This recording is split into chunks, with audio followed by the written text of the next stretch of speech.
Visiteurs et visiteuses, vous tous, hôtes des tout rangs, vous qui venez à Mbuji-Mayi et visitez la terre promise, voici un bon cadre pour votre repos, réflexion et quiétude. L'hôtel Gloria. L'hôtel Gloria, le meilleur de son genre et l'unique en sa qualité. Voici ce qu'organise pour vous l'hôtel Gloria.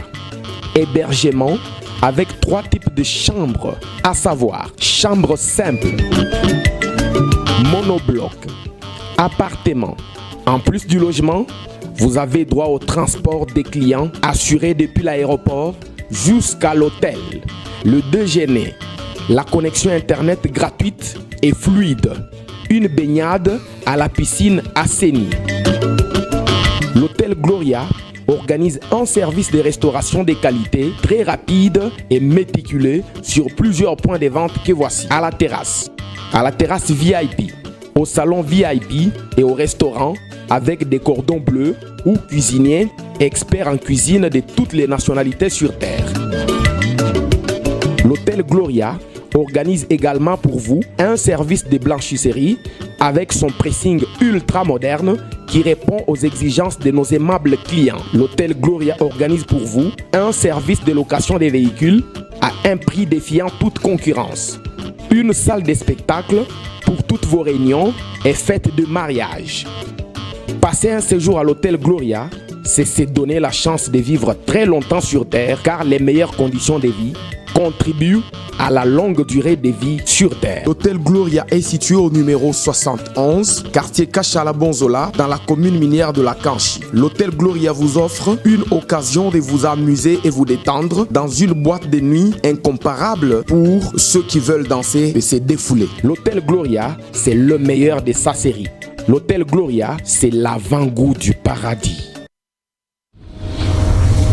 Bouyei malamu na Sara, application ya Afriland First Bank et sali na téléphone. Salela misolo na yo na tango nyonso lingi. Na Sara Banking, ezande bank na chombo na yo. Tinda mbongo na yo na bokengeli nyonso ata ofandi na ndako. Consultez solde na yo, landela ba crédit na yo, sala ba virement bancaire, senga cheke na yo, tope tuna motuna pona kokoso ya lolenge nyonso. Elongo na Sara Money, biso nyonso tokoti masolo ya bank na chombo na pete nyonso. Afriland First Bank a komiseli biso libenga na ye na téléphone. Ata oza na compte bancaire te, salela mbongo na yo na téléphone na yo na kimia nyonso. Na lisungi ya Sara Money, okoki kotinda pe kozwa misolo, kosomba crédit na yo ya communication, kofuta mbongo ya biloko sombi, tembe sili. Kende na lombango ko télécharger application na yo Sara ya Bank Afriland na Google Play to App Store pe kimambango na agence Afriland o ezwami pene sika ofandi po ba activele yo Sara. Sara, Bank na biso et longo na biso bipai binso. Afriland First Bank, the pack. Vous avez des difficultés à trouver un véhicule qui convient à votre budget? BeForward, avec un stock de plus de 80 000 véhicules en ligne, vous offre un large choix au prix le moins cher du marché. BeForward assure une livraison rapide et sécurisée à nos clients de la RD Congo. Il vous suffit de commander et nous chargeons du reste. Alors passez votre commande dès maintenant sur www.beforward.jp et recevez votre véhicule à la frontière la plus proche de votre région. BeForward, keep moving forward, keep smiling.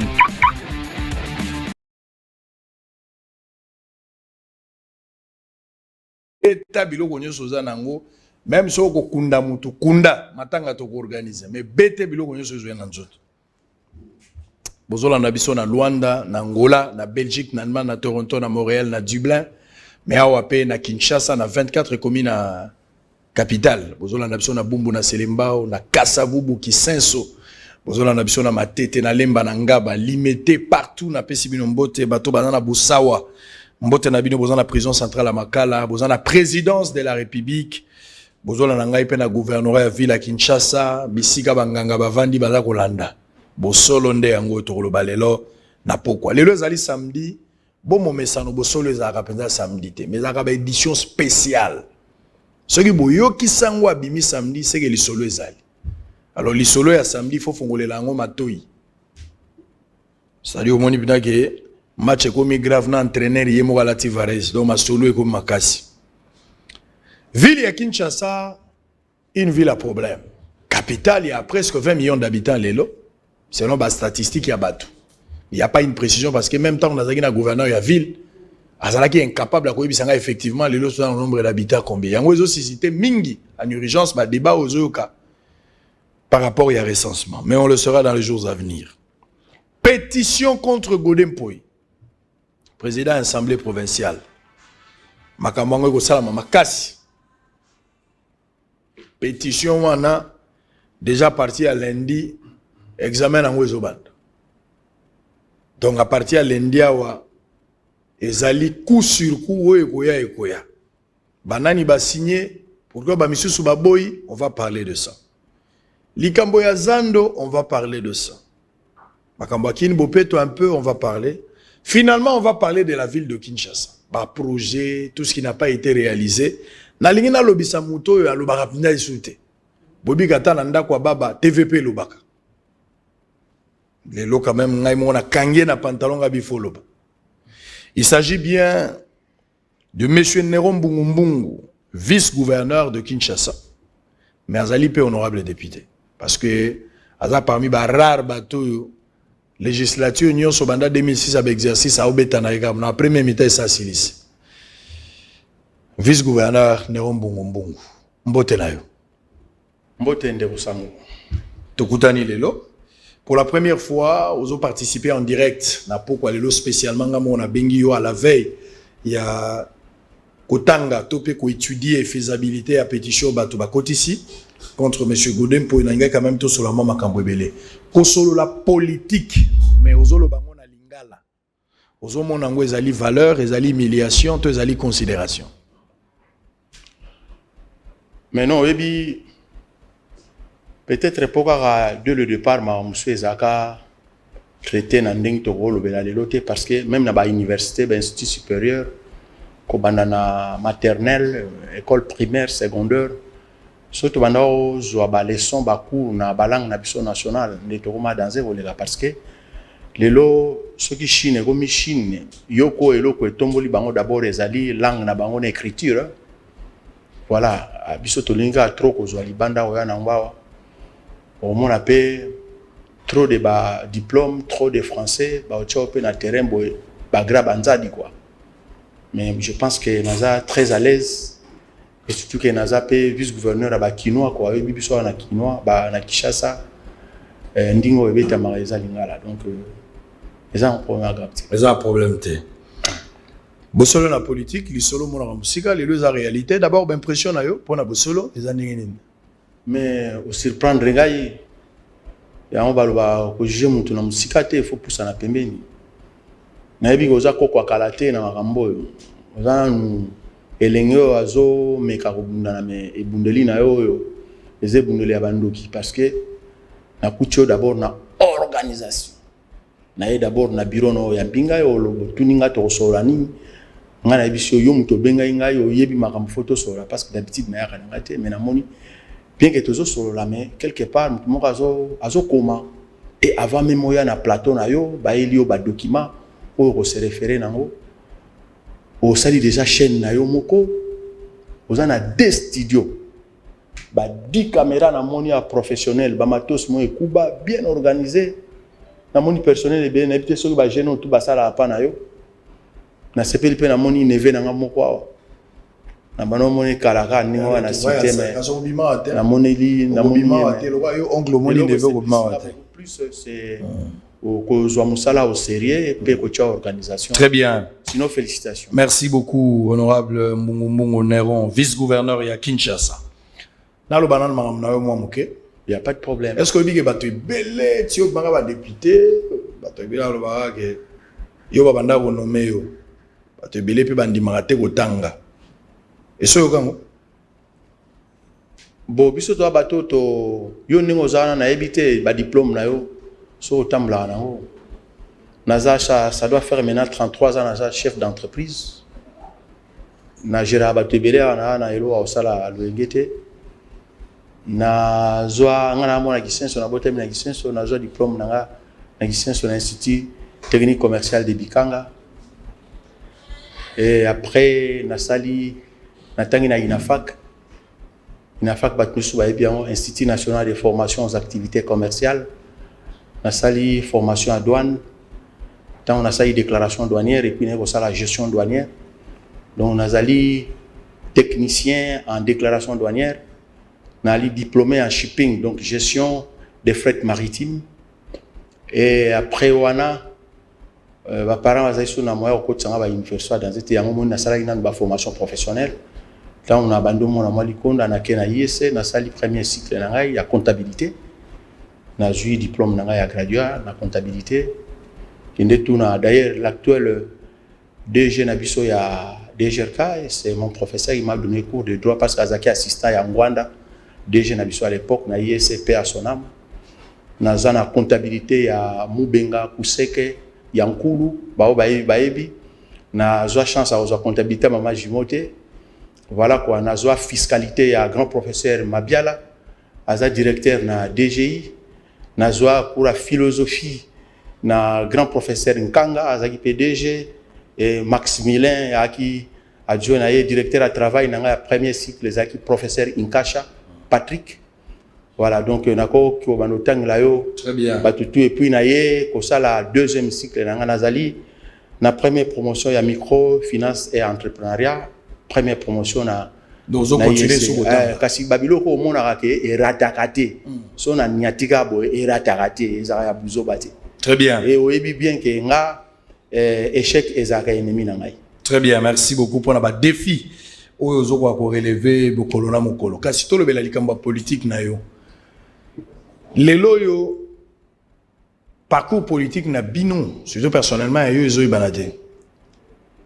Ozara na PPRD, olumwa na PPRD, ozala ka allié batubile ba ibarate. Parcours politique na yo bandi politique wapi. Nana yaka kozo pe no kota na politique, ezala ka conviction tokotaka po batela biloko na yo en tant que chef d'entreprise. Au monique siko on est na sepeli batu bazaka na mauvaise lecture ya batu. Tango monika batu déjà yo moko beti pembeni. Nga nazala jamais membre à PPRD. PPRD je sais que les a parmi ba yoko ba parti politique a munene na mboka na biso. Nazala jamais membre à PPRD. En aucun cas. Ngai na 2004 naza déjà membre ya INADEC. INADEC ezali Union nationale des démocrates chrétiens. Président nangai ezali le patriarche Léon Ngulu Bangampongo Bakokela Lokanga. Yende président nangai. Donc na 2006 na leki député ngaba no mangate na lega penda danse yo yebi tokolo bela ki leadership d'abord je suis le mfumu abanga moyo donc nazana mama c'est une idéologie comme vous le savez qui c'est une comme la plus reculée dirais-je il y a donc on a vu la plus reculée sur le plan infrastructure mais pas sur le plan bongo ndengai na yaki na idéologie abanga moyo banga d'abord signifie que bah attention moyo c'est l'âme donc batela bon moyi il faut se prendre en charge faut qu'aucun chiquité go la boulot ko sima machette pour kata batu parce que soko kati mutu mama wana okati akei mais l'état monio te menzamba monio et tout ce pays ici bas nous to sala awa efutama kaka awa donc bah so no bon sa fitir na yo il faut présence à propre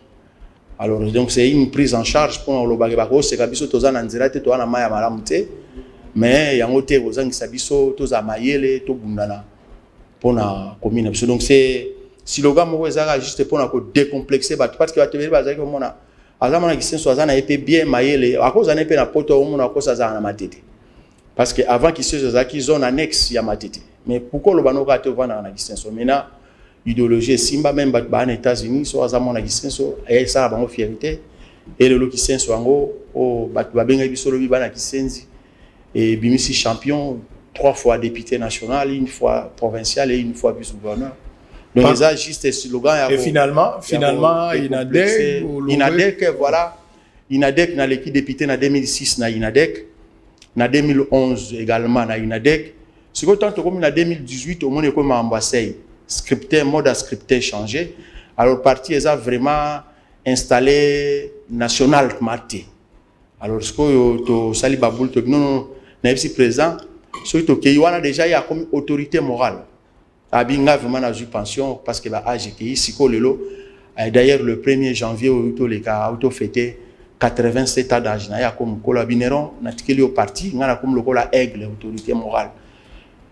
C'est depuis 2016 à tikela nga parti na vice président ce qui to landiga inadek na mabase autokokisa saité. Il faut to luga au code sa parti na parti moko munene oyo kende yango moko to signer mikanda to sala coalition na parti wana ndena kenda o sala na président Patrick Bologna na ACO.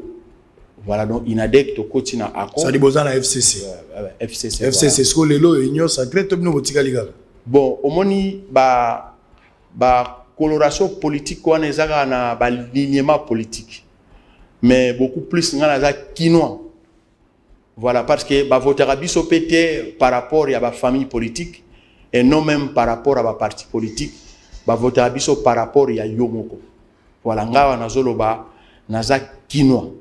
Donc idéologie nyonso ekoya pour le développement en général, il y a Kinshasa, il y a Congo et en particulier il y a Kin. Idéologie ezolobe la paix, idéologie ezolobe la développement. Naza déjà ata utubolobi déjà des yeux anakati. Voilà. Ça dit so mi côté l'union sacrée. Ngai kokota union sacrée pa na mutu ya niti ya tongo parce que son ambition le pourquoi acceptation ya candidature nangai comme vice-gouverneur au moment que président Fachi a contribué trop parce que ngai candidat ngai na kende nae pour la ville à Kinshasa ezaki le vieux Laurent Batumona. Donc ce que zalaki cash FCC cash babimisi vieux Laurent Batumona FCC babimisi Nerombu. Alors ce que tu as une difficulté mon boy. Déjà na niveau FCC bapesi ACO vice-gouvernorat ya Congo central. Donc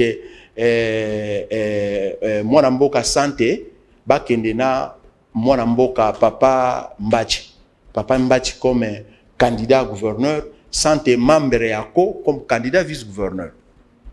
Ce que le président Patrick Amona Django ke simbate neron pour nga la sala ba démarche na ngai ngamoko parce que na moni déjà eza défi pour na biso ba toza neti na redevance toza ba redevable na Kinshasa au kende côté muso moni quand même baza bien structuré bien organisé et pourquoi pas moi expertise au tokoki ko sala pe pour na Kinshasa nena bagi non sikoyo na longo pe na monde législatif na kota na monde ya exécutif.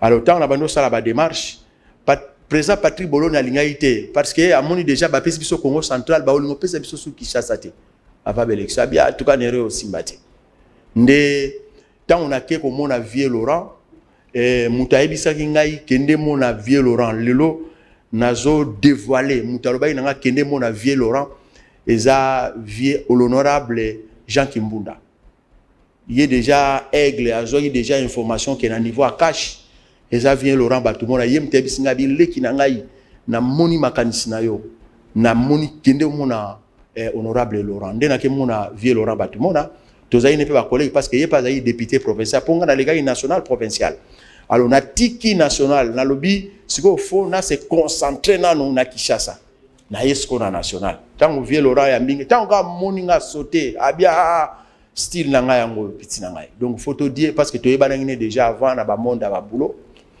nde siko ekomaki pa na nga kal parce que FCC azaki na 23 candidats vice-gouverneurs et ça lié kilo vieux Laurent amiko benga président Patrick Pona atuna soke zaki vrai ngana za candidat vice-gouverneur Patrick Abisie et aux alango vrai mais et aux ala pratiquement impossible pour na FCC ndimi pour FCC ça pesi ACO Congo central vieux Laurent abi non azu appareil ezaki le même jour vers 11h à bengi na présidence président ba na présidence babi président oyamba na 16h abi nazoya na honorable Neo toke na ye na présidence tant comme ngongo na biso ba yamba biso tokoti pa président de la république tant ba moningai asepeli oyebi ke yaza limité ngana ki senso asepeli et puis na 2011 déjà tozaki ne pe na parlement et puis kombo pe yo kanaka asepeli ya trop mon frère mais yo oyo boule ya ko accompagner gestion na ngai na Kinshasa ezani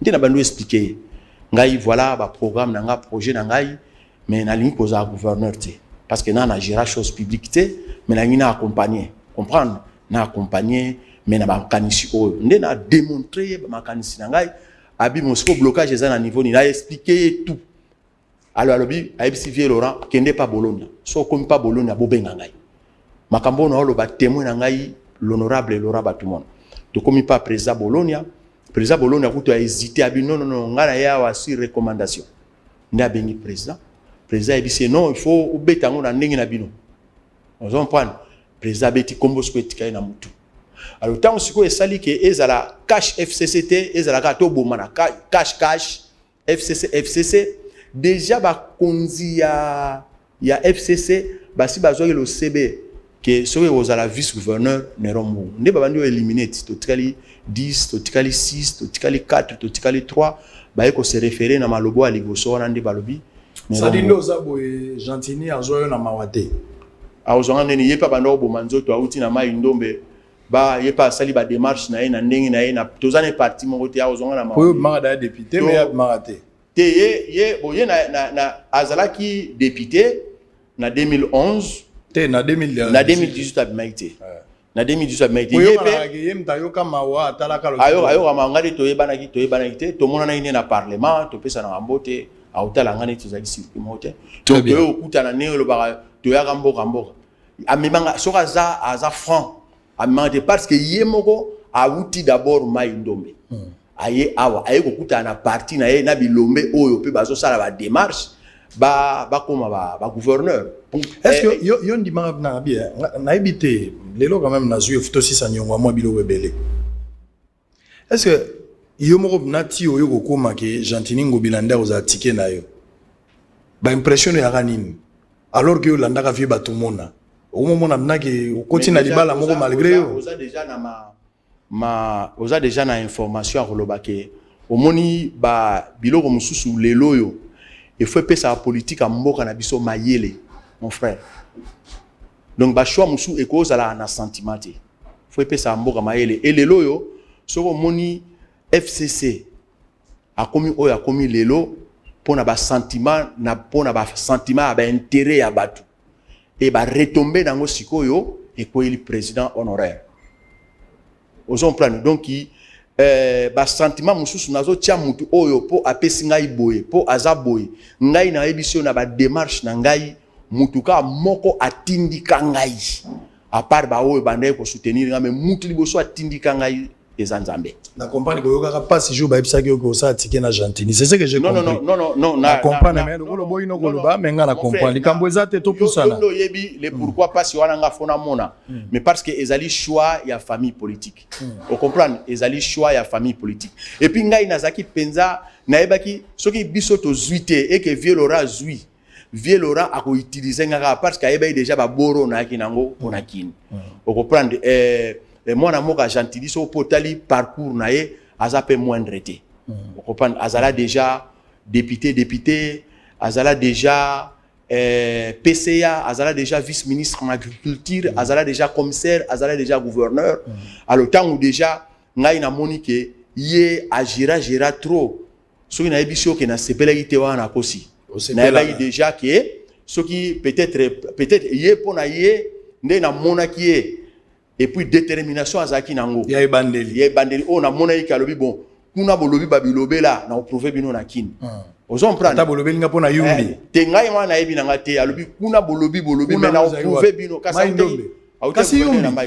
yumbi mais ngala zolobe la province ya Maindombe donc bon to comparer likambo ezate s'il vous plaît likambo ezate essentiel que to lekaki to vérifier ce qui sentiment ozalaka nango ya bandeli ya bien après gestion so ya ngoza na ngoga lelo likambo ezate to weba ngo ndenge ezali oza vice gouverneur musano ezala nini o benela reconnu na constitution musano ezali bon eloko yo eza bien de kosango même ba politique ya mboka eza eloko nyonso ba mandaka ngo eloko nyonso ba bouger ngo parce que eza évangile te vous comprendre donc na constitution na biso et prévoya rôle oyo ba adjoint to ba vice ba jouer te so ba du pouvoir na ba loi organique ezali mais zo dépendre sikoyo na ba organisation interne loi elobi na biso boye d'abord soko bandi na article ko banda na article 196 le fonctionnement il y a une institution provinciale. Dans la province, tu as une institution mibale. Tu as une institution assemblée provinciale et puis tu as une institution exécutive provinciale. Mais ce qui est dans l'article 198, excusez-moi parce que nous avons quand même député.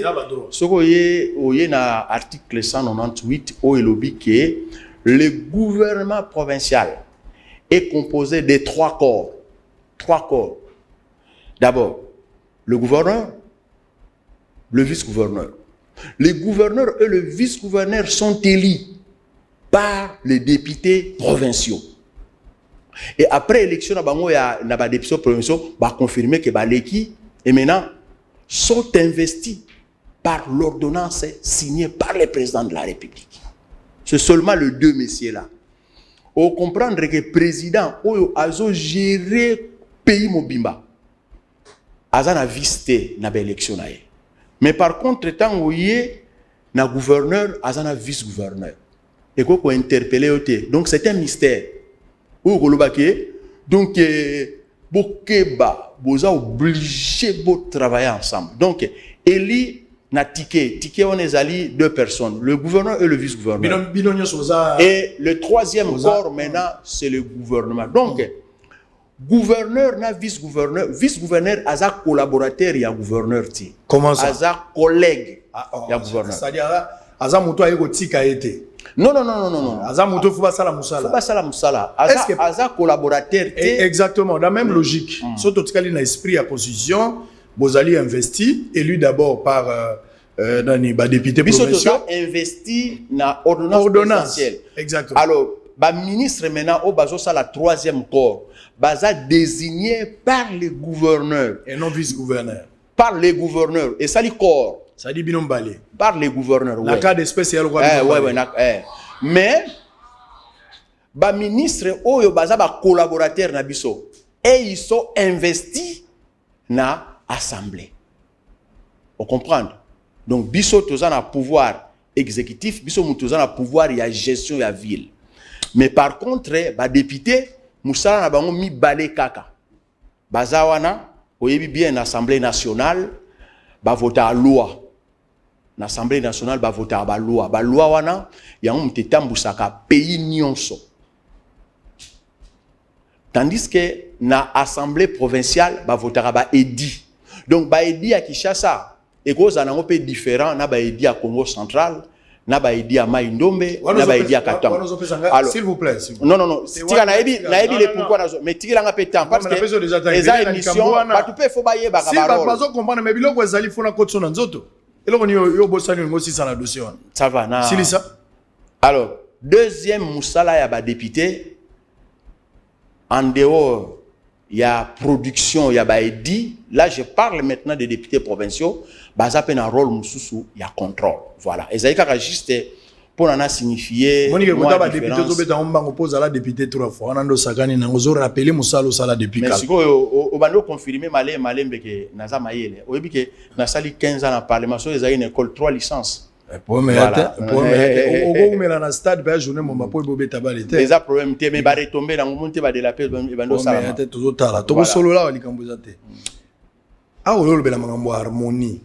Ololo bela mangambo ya ko gérer. Makambo ko sala ensemble. Est-ce que na Jandini Ngobila on sent quelque chose apparemment il y a désharmonie entre Binomi Balé et puis deuxièmement on ne vous sent pas vous êtes trop absent dans la gestion na habité à moins que biso vous allez informer ça dit nous on a yel rola ça dit yone na o baluba balokati fufu molena pindie ça dit aux athées so mtatali na gouvernorat ya ville à Kinshasa soko yekutu c'est dit tout na kutumbwa soka zali mais nerombungwa zate. Qu'est-ce qui se passe? Obela, qu'est-ce qui se passe? Balongola yo, vous travaillez en harmonie, au mipesa congé, qu'est-ce qui se passe? Pourquoi silence? Pourquoi on en a raté? Vous devez normalement co-gérer, n'enga expliquer na esprit, il y a constitution. Ordonnance présidentielle et tchel inza ke pesi bino lisolo. Mais apparemment, Gentilly décide seul. À moins qu'elle s'est trompé, soit dans la révélation, obi singa, mais ngane na zo mona na lisu na ngai, na banquette obiso salak. Je constate que ça na outil gouvernement 2-3 fois na ko monoté na évité obela corona ezwa yo pour corona peut atomo banga lobela on a évité. Pourquoi vous ne co-gérez pas? Si vous co-gérez, démontrez-moi en quoi est-ce que vous participez à la co-gestion à Binomi Balé. Bon, au moins, on a beaucoup plus constitution légaliste quand même. Nanga na biso likamoko yo na koya ko chiter pour répondre yo. Constitution na biso est prévoir ba attribution ya ba adjointé. Ezala ba vice-gouverneur, ezala ba vice-ministre, ezala ba DGA, ba ADGA, ba bourgmestre adjoint. Constitution est prévoir té, mais le bika boye, ou est prévoir les aboye. Le vice-gouverneur remplace le gouverneur en cas d'empêchement. Tu comprends donc ceux qui gouverneur azate neyo au remplacé au sali intérim. Mais en cas d'espèce, ce quoi zali, vous êtes au monipona l'accès au frappe et belé tout ça la penayo. Tant mon amboka ngobilazo bimali banda tilinga intérim, tout ça là ba frappe musu ba visibilité au musu et ça là même bise ba lobi ke ba miminga na Congo na tambola na président ba musu ba moni ba action à danser mais ba batalinde teni. Do yo yebi ngai ngana mutu a birote ngana mutu libanda. Mais non. Est-ce que oyebi ke député Moussa na ekoloba, gouverneur Moussa na ekosala, c'est des choses différentes. Vous comprenez? Comme plus administratif. Sikoyo ngai naza gestionnaire ya ville. Bato foba loba, ce sont les députés provinciaux. Pour batala o nga nazo sala ou be o nga nazo salati. Voilà. Donc sikoyo ozo côté la rage. Non, mais nazo yati. Ya mona émission que soki au kutanina esprit moko ya égoïsme o ezo ko embrasser tout parce que toza même na président moko le gars na mboka oyo. Aloba boy. Qu'il n'était pas magicien, mais avec l'appui de tous, il pouvait faire tout. Il pouvait tout faire. Parce que dans la ville, même Nzambe Tangazo Salamukili, à comment qui place Moko, associé à Mastane, à notre image. Donc le problème, c'est quoi? Naï, na ville, Nazaki d'abord, parce qu'il y a un temps pour tout. Et le coca n'a pas même Bible il fallait parce que ce il faut na loba mais il faut na constater, il faut na tikata, natala ce que ça n'a bien, tu ko recadrer na constater que ils ont esprit mon égoïsme. Embrassement, mais pas ya collaborateur qui est le titulaire. Donc gentil, il gère, aza témoin. Oyebibino ba na presse. Yango moni loko yo ezo sala peneti mwa mboka mwa mavwanga. Siko loi wana fo zonga, soki président linga lega président de la République so batikali deux candidats. Il faut confrontation wana ezala ya ba idée. Bango mi balé na plateau neto mona na ba France na ba États-Unis. Yango na neto sala. Yango ozala bien. Alors siko omoni siko so bo constater makambo nga na zoloba. Eza le kuta pona ko créer polémique té. Voilà ngape na vandi. Botu na ye attribution ni. Neto sala IGF na jolino makelele ba obeta na. Néron. Le vice-gouverneur n'a eu attribution à Néron eza parce que attribution on a chef kam tapé ça parce que yem taza na signature. Mais ba vice-gouverneur est belé ba komaka lokwa bana bitinda. So gouverneur a kokate va me représenter. Ya mbomo na ngai parfois président Zali na kei na pesi makanisi ya ville bani tout ça. So bibé Zali gouverneur a empêché que tika chef de fleur. Yo ebinga sur le d'abord moi je suis un philanthrope. So on a que quoi assister mutu azana passe eza pour naza gouverneur. Mais arrive pas que gouverneur non comme étant autorité urbaine s'il vous plaît. Na yebi sens ya humanisme na yo. Wana ngana bien. Mais arrive pas quand même la gestion na bino gouverneur aza empêché à titre de représenter au chef de fleur. So ka tininga na ko boya te aza chef na ngai. C'est comme le bambale belé na okena matango kana kité. Eza la cadre musala ngana boya mote. Matanga nyonso oyo villa kotaka mona mingeza deli konzinga foka na kende. Ata bilo musupe za ko mona yepe aye ngape na ye a déposé fleur comme vice-gouverneur et gouverneur ngana déposé comme vice-gouverneur. Mais c'est mon chef. Ce qui a tindingai pona oezo tala ville fona kende. Est-ce qu'il arriva Gentini na ndenge na gestion une année hein? OK 2 ans. 2 ans aussi déjà. Et si arriva na ba décision na lingi aoyebisa bana Kinshasa bazolanda yo. Oza gouverneur ya ville à Kinshasa. Oza vice-gouverneur, ça dit tango babomaki Elvis Bonkulu. Mwana akufaki na vijana. Mutatambola ero na Gentini azalaki na poto. Yes, moi bien. Nga na yebi. mota tambola kenda ba sirona ba bomi ba wewa na niveau mwa muke lelo ibinga na doza ikutu na système na yebi nga na yebi na tambola kina kata banquete wana na yebi libulo epela moto kota monga fula suka na libulo erosion ga ba bakanga nzela oya osolola lisolo nzela efungwa voilà ngala za témoin Dieu ne manque pas de témoin moi témoin kozala kaka wala nga na yebi mais sur na kenda ina compte ni ntango ba no mona na compte ville ntango nyonso na okende wana ba grand événement so moningai c'est que Jean Tazar. Okay, le président on a Kingabo, je connais tout ça. Mais d'abord, on a Gentini à la guitare, c'est lui qui part à la chasse, peut-être bien quand on débat ceux qui sourient chasse, ce chasse a été souri à Zobina. Mais question nanga est claire.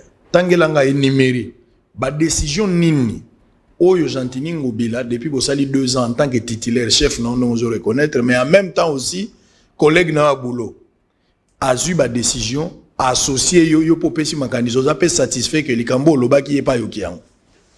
Bon en tout cas ko banda d'abord un place na ko na départ il fallait tous na parce que le quoi tous accord moko ezalaka cabinet moko donc c'est un cabinet qui gère le 2 gouverneurs tous un cabinet moko avec 3 directeurs de cabinet moi na mai to achaki de ngana chemoko comprenez.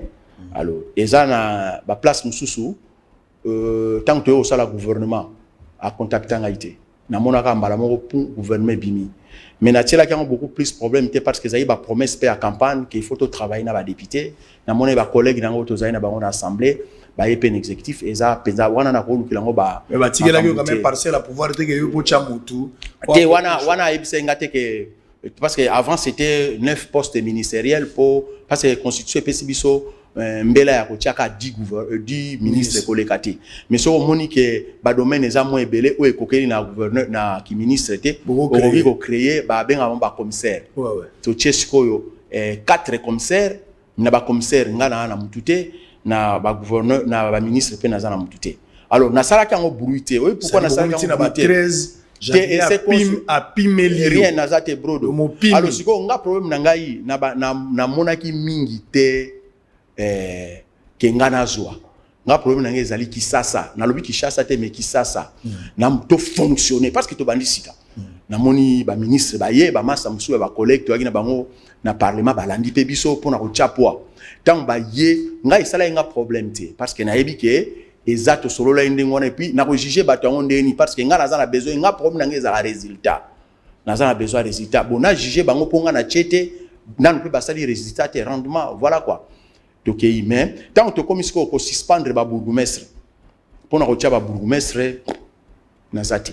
Tant que comme il faut nommer ba mandataire, ko banda déjà na même qui je me rappelle na débit pour na DGRK na même qui mutu moko tipa na ye. C'est un grand professeur Aza, inspecteur à finance, il s'appelle d'abord pour ngai souci na ngezalaki to tia na DGRK professeur Mabiala ya IEC batinus ba ibie. So Aza témoin na contactaka même.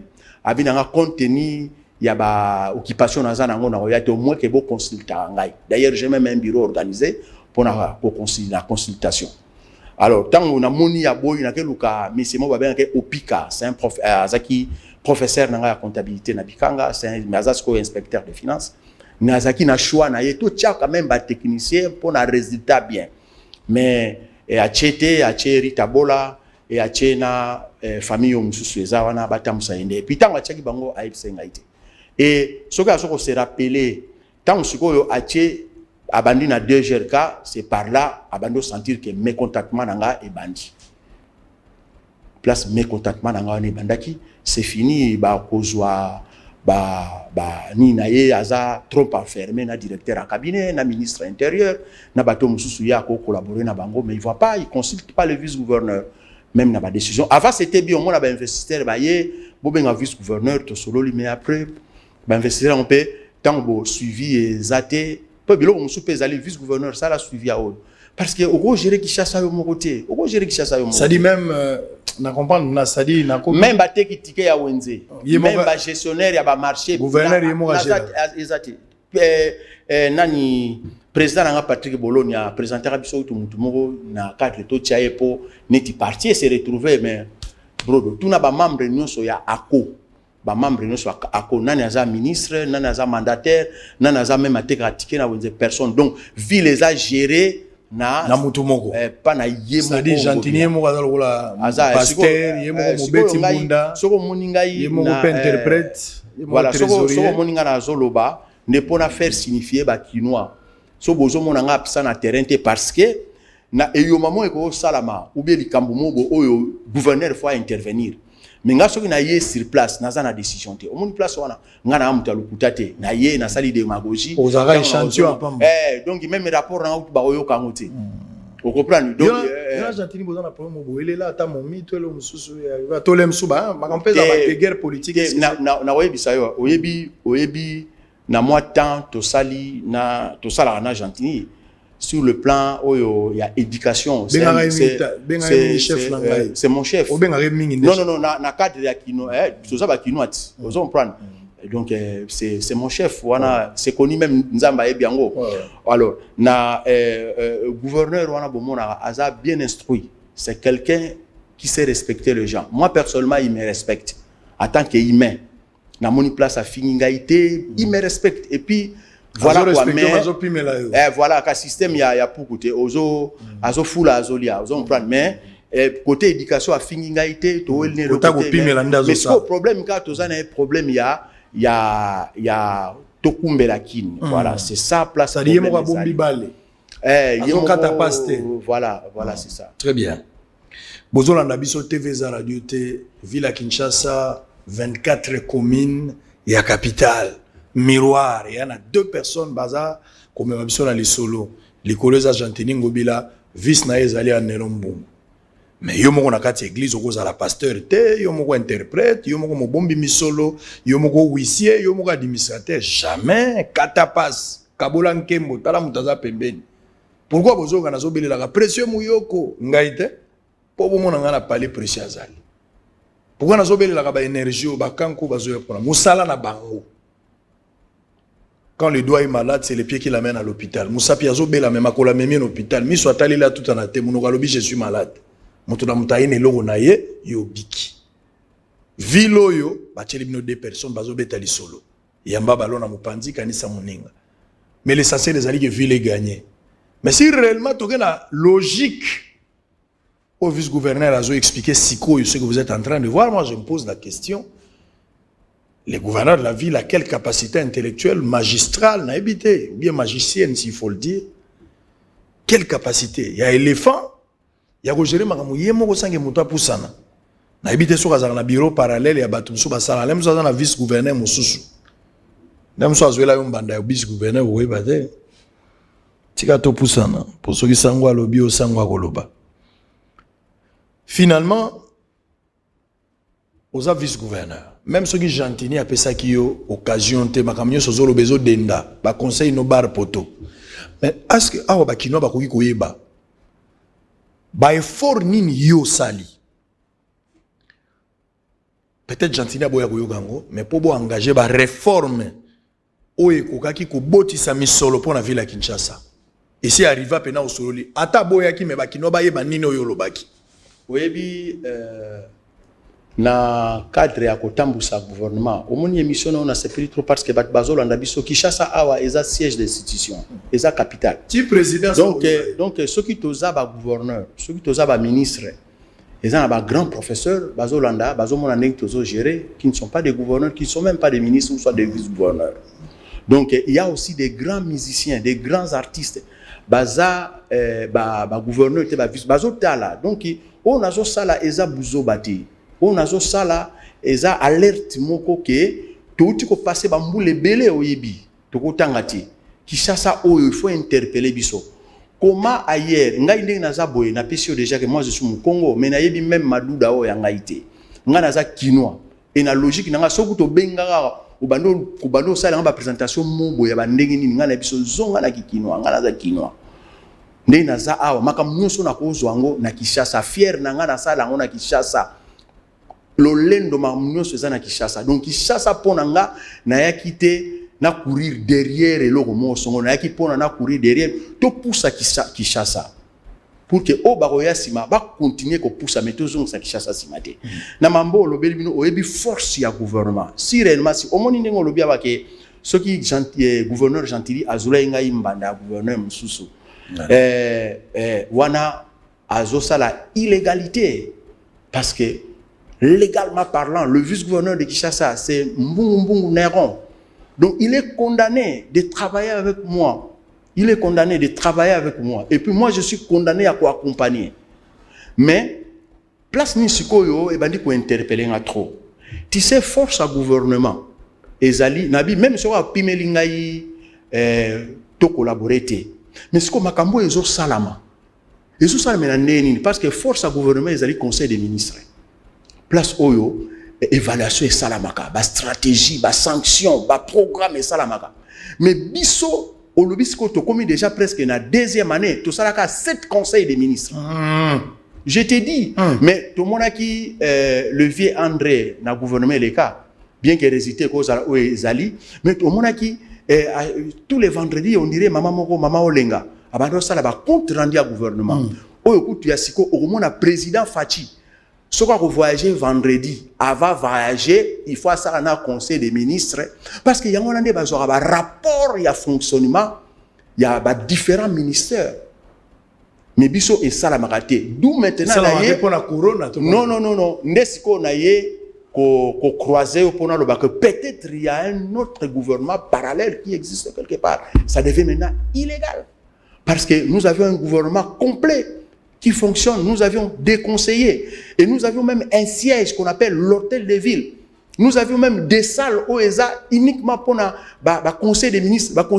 Donc, tant que contrat boezo signamé et l'autre boefo signamé na tout na signamé parce que discussion nous se fait les gars conseil des ministres voilà maintenant place na moni danger na Kinshasa oyebi nga naza redevable na Kinshasa naza gouverneur te naza kinois il faut na jouir na makambo ya Kinshasa siko na moni danger balba soko moni ndoki belela avant belela mais faut mona ndokiti la ville est très mal gérée parce que ba projet nous ba programme nous ces hommes et puis ils ont simbaté. Non, mais c'est juste, attends, s'il vous plaît. La ville n'est pas gérée. Parce que les gens ont normes, ont principe de gérer la carte.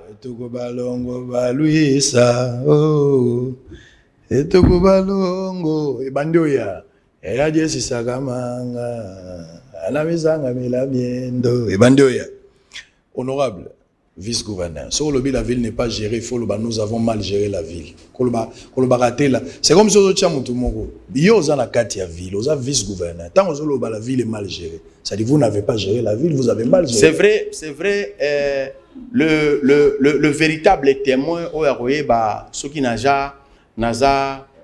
partisan et la gestion à ville, c'est Dieu. Parce que même même peut-être voilà donc na décision nous pas ko bandaka ko nommer ba ministre ba mandataire entreprise même bilo musomo na monde na TV on a suspendu un bourgmestre na ba conseiller na TV donc biscuit ko énergie le go ga bon et quand je suis au bureau c'est pour regarder le mur.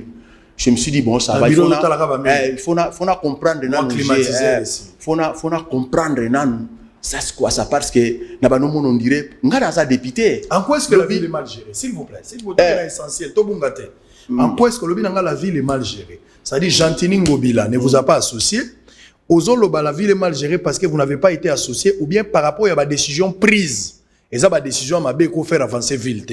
En quoi est-ce que la ville est mal gérée oyebi gestion il y a un établissement privé. Et ça, gestion, il y a un établissement public.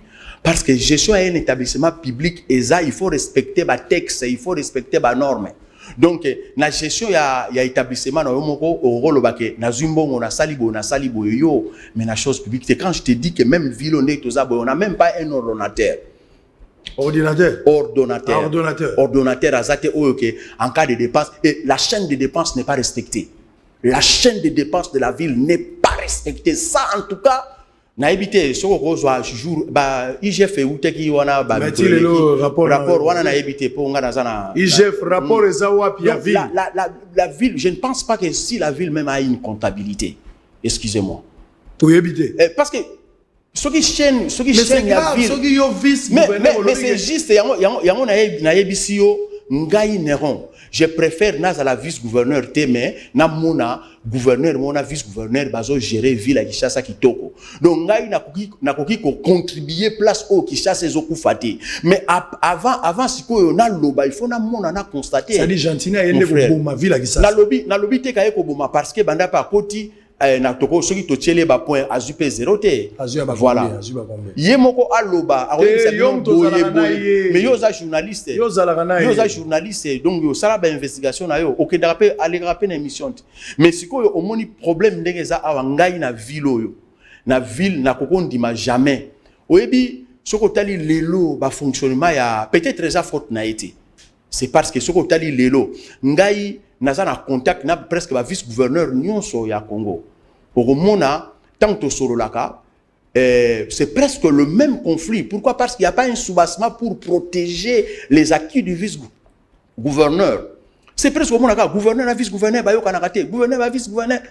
C'est parce que vice-gouverneur a humiliation les qui trop. Oui, que gouverneur, vice-gouverneur, au monde un simple collaborateur, il y a gouverneur, azana valeur collègue vice-gouverneur. Je te donne un exemple.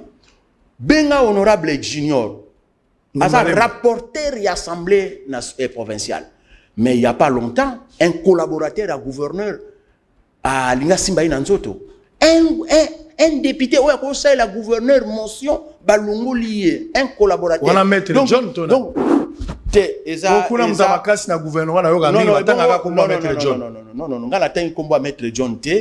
mais c'est pas dit que pour les journalistes aux amakasité, c'est ça le problème. Donc, et ça là c'est humiliant, c'est pas bien. Pourquoi est-ce que au lobby, s'il vous plaît, dossier yo nderombo lobaka pinate. Ça dit so yo lobby, c'est-à-dire c'est que mbodi obeta. Au lobby na biso ville les ali mal géré. Ça c'est un problème. Au lobby les chaînes à dépenses exacté. Aux autres douter que comptabilité ça la mangana ville aux autres dimata que comptable azali. Ordonnateur oyebite soki azali. Tant aux autres sanga que ville les a mal géré. Na tunyo question moko biloko nini ya malamu oyo proposa gentili maboya ko yo katolina yo. Mais nako proposer nini tango déjà mutazo soit ba décision yemoko. Et bandana no fo banda pene bandeliti. Que non mwana maito abiso de photo génération il problème ezali photo vanda to solo la. Oyebi peut-être pose à vice-gouverneur te. Oyebi peut-être pose à vice-gouverneur te. So oza vice-gouverneur pour mona ndeni ba système et ça la makana hôtel de ville oyo ozo comprendre te ka elo mo esala mi meyo za la kité. Même quand on a ba macaron mona kaka na l'air ya il faut ba boucler ville ou soit confinement voilà. Mais il faut que nous sengango ko senga oyebite on a fait sortir combien tozana combien to kabulango ndini donc même tina biloko wana c'est mais eza mawa trop yango no moni nazo insister beaucoup plus c'est pas ba député prochainement batala soki ndeni bakoko amender ou soit ko code sa babilo mususu na constitution pour na ko pesa ba attribution déjà déjà na vice-gouverneur na vice-gouverneur na yebike ngai eloko na lela pa ya gouverneur Ngobila il est témoin na lela administration azana administration non na gérer administration ti lelo siko ndenge yo zana ngote est-ce que administration ezo sala bon en tout cas des autres amakasi parce que un gouverneur c'est un superviseur as a coach na mesa na yo vandi to aga te pona otala ba mi total la TV to solo la boto ya babato na mesa na yo foza na ba papier ba tableau ezala ozo DGRK régie boyebo tout ça ba ta fulu ministère boyebo ozo tala ozo gérer bobu di personnel eza combien biso nyonso nde tozawa na ba différents ministères baza na combien d'éléments biso nyonso ville ba administratif o ba tindi biso na gouvernement central baza combien je ne pense pas qu'il y ait bien je ne pense pas. Tu penses pas? Or balobi ngana tangaki cours moko na organisation des entreprises baloba na biso gérer ses prévoir parce que elo mususu ya munene parmi ba grand projet vous savez que tant tozo bandano émission lobi que awa toko tâtonner ko zala ba 20 millions ba 17 millions mais ngana biso comme autorité urbaine akoki ko estimer population na yeo yazo gérer parce que population c'est aussi une force économique les loso Chine et comme Chine d'abord pour la population donc population autosanango au moni Tanzanie wana akota pa na biso combien de fois Congo Brazzaville baza so 4 millions et quelques. Donc population qui chasse allés aux Rwanda, aux Tanzanie, aux Centrafrique, aux Gabon, aux Congo Brazzaville. Pour nous c'est déjà une puissance. Alors il faut t'occuper aussi la recensement, la recensement qui la mandéni. Rien que par nos représentants, parce que force il y a gouverneur et bourgmestre.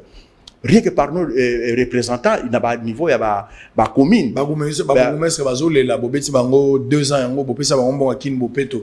Mais pour associer zalagate, oyebi ke tina na pesa information mo pe. Oyo c'est important. Moi na gouverneur pe fayoka. Au moniteur, on a la rétrocession, il y a $10,000. Ngara sina lo bango. Tant on a des restrictions, il y a $10,000 na ba province commune nyonso. Tout ça là aussi base à quoi? Parce que makala cause amne morona qui mansekete. D'abord qui manseke c'est la commune la plus peuplée. Makala ko ngaba cause ande moko na munga fulati. Na pesio déjà idée. Voilà. Très bien. Voilà.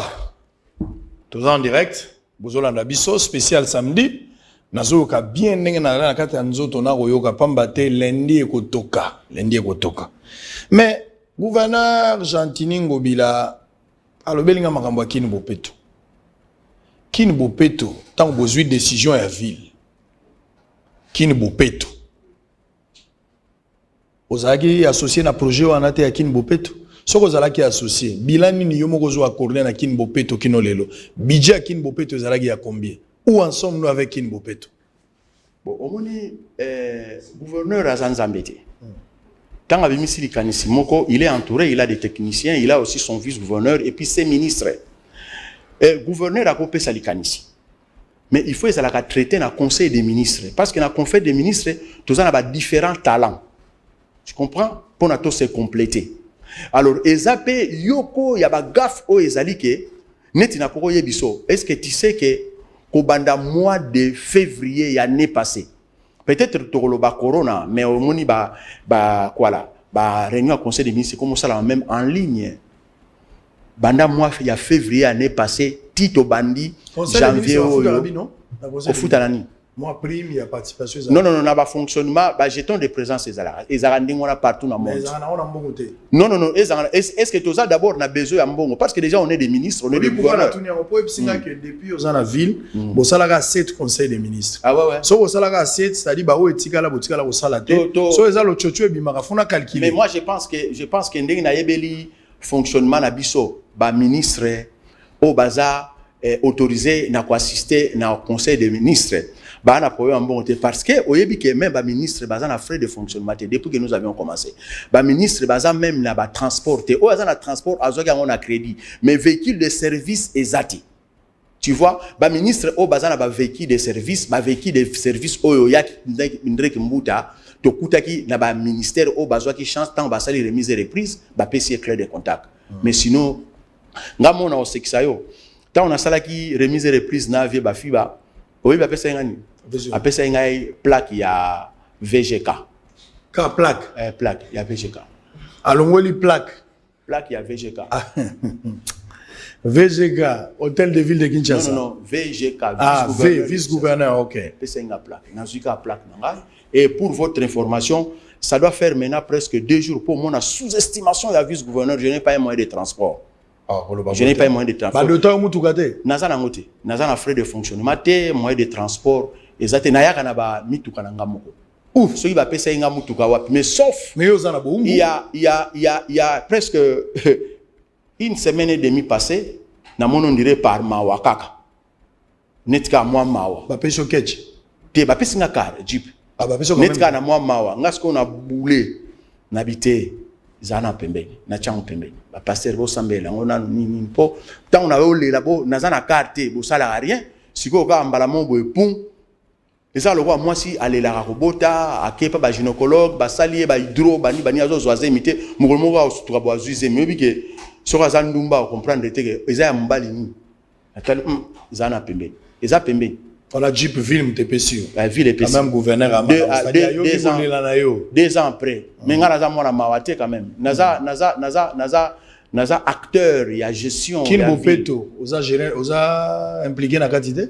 Bon, Kini Bopeto, c'est vrai, tant que tu as préparé le programme, Nabiso, ceux qui t'ont l'équipe, na programme quinquennal na biso ndeka tozaki na président honoraire président Kabila lobaka un jour 5 chantiers okoba ndenge président Tshisekedi lobaka 100 jours biso oya biso ezalaki Kini Bopeto parce que premier bitumba na biso ezalaki ko ngengisa Kinshasa Kinshasa quand même engenga ndenge bokanisaka wana bovandaka bino mbale Kinshasa engenga wana bosalaka bino mbale na biso eza programme on avait un bureau technique qui allait à campagne où ils ont préparé ma campagne. C'était quand même bien. Finalement, Boubandi. Tant que Bandi, Nangaïmo personnellement comme vice-gouverneur, danger zanini, nayebi ndengi Kini Bopeto fonctionnalité. Parce que au moins temps, nous se rappelé dans l'introduction de l'émission, na lobeli organisation. Na yeko kutayo, c'est quand même organisation.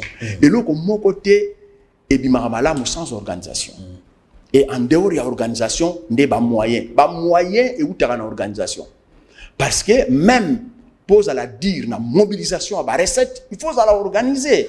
Tant que tu as dit, Kini Bopeto, c'est vrai. Peut-être que tu as manqué de savoir. Tant que tu as dit, ah, Kini Bopeto, ils ont état d'esprit. Kini Bopeto, ils ont état d'esprit. Voilà, gouverneur d'Aïbsa. Aïbsa qui ils ont état d'esprit. Aminga na monaki na 5 chantiers balobaki infrastructure santé ata muso erupaki nango mais il faut signifier ngo pe alors pour na batu bayebi Kini Bopeto loko les états d'esprit pour na batu bayebi Kini Bopeto eza propriété mais gouverneur ya ville musala na ezaka Bopeto te gouverneur de la ville ye mutu azo veiller na fonctionnement ya ville mon frère même eloko yebi danger ni biso ba gouverneur ya Kinshasa tozana parce que même biloko oyo président de la République aliaka même biloko oyo liaka biso photo yeba nous devons travailler des connivences même avec l'OCC et aujourd'hui même service hygiène et putain tozayeba na mike babi pompa pour na désinfecter tout non peut solo moko combien d'investisseurs auto yambi na matière ya traitement ya ramassage recyclage parce que oyebi lelo qui chasse tozo produire 10 000 tonnes ya déchets 10 000 tonnes aux statistiques et au jour. Donc nous avons déjà une puissance économique en matière il y a déchets parce qu'aujourd'hui déchets comme une matière première. Matière première à Osaranate na déchets beaucoup ça la transformation énergie bimi na déchets. Bangren chimique comme na déchets. Na déchets beaucoup ça la même ba pavé. Na déchets beaucoup ça la makambu ebele. Balobi beaucoup ça la même ba batterie na déchets. Mais ngamo na comprendre raté ceux qui ba investisseurs on a ba yé quand ils viennent, quand ils repartent, ils ne reviennent plus, ces gens-là. Je ne sais pas. Lui, on a une organisation, stratégie, un système, il faut les avoir. Pour nous, Kini Bopeto, le quoi, Batbazoaka, Kini Bopeto. Attends, Batbazoaka, Kini Bopeto, Zali, ko Tchabo Sototé. Pour Kini Bopeto, on dirait ko Tchabo Sototé. Kini Bopeto, Zali, Bopeto, il faut être la même na éducation. Ça dit Bopeto, gouverneur Gentini a comprendre lelo kin soka yebisa ki que Kini Bopeto eza état d'esprit mais ngai ayebisa ngote eza ngote. Kini Bopeto ezali fonctionnement na ba domaine nyonso il faut ezala Bopeto. Expliquer tengala ko expliquer te ye wana ozo chabiso siko neti na affrontement ya ba affrontement te ngai nazo yo ya minga itika selon ngai yango nazo yebisa yo dans la vie il faut pas avoir ce comportement là de sous-estimer les autres c'est pas bien il faut avoir le comportement de considérer les gens parce que s'il vous plaît Kini Bopeto ndenge zawana Kini Bopeto ndenge zawana na Kini Bopeto il y a même pas un programme programme exaté budget pe exaté prévenir que tant yo lobi tout na question alobela que programme alobela que budget alobela que waka état de changement de mentalité donc boire fulu awa te bon bato oyo ba ezana dans domaine ya infrastructure mon frère nazo lela yango zo mona sona bando lela voire même ko ebisa nzambe mais pourquoi il fallait za la bonne comme lela nga fallait na za na assemblée nationale nazo regretter si c'était nazo regretter parce que nazo mimona lac Tanganyika le lac le plus poissonné mais non exploité bat bazo comprendre neronte ngunza webi ngunza bat bayeba yo poza ngunza évidemment ngunza bat bamona eka zoba za mairete mais makamno so sala ga resisa yango zolo baki na 2006 na pesi na resir na 2011 na pesi na resir na 2018 na resir national provincial mabal tiami ngana tina gouvernorat pour na resir est-ce que ça va pour na buzoba vraiment très bien On va revenir à Kin Bopeto, bref, il faut qu'on recadre les choses et délai, sinon fiasco. Villa Kinshasa recette est à combien par jour? Oui, vraiment idée. Yango na ebisi au bilo qu'on a traité à mon conseil des ministres. C'est le ministre des Finances qui vient donner les chiffres. C'est-à-dire depuis conseil même soko tuni ministre à finance à côté pas koyeba. Soko tuni ministre à budget, recette à yebité. Soko tuni ministre à yebité parce que le problème c'est quoi?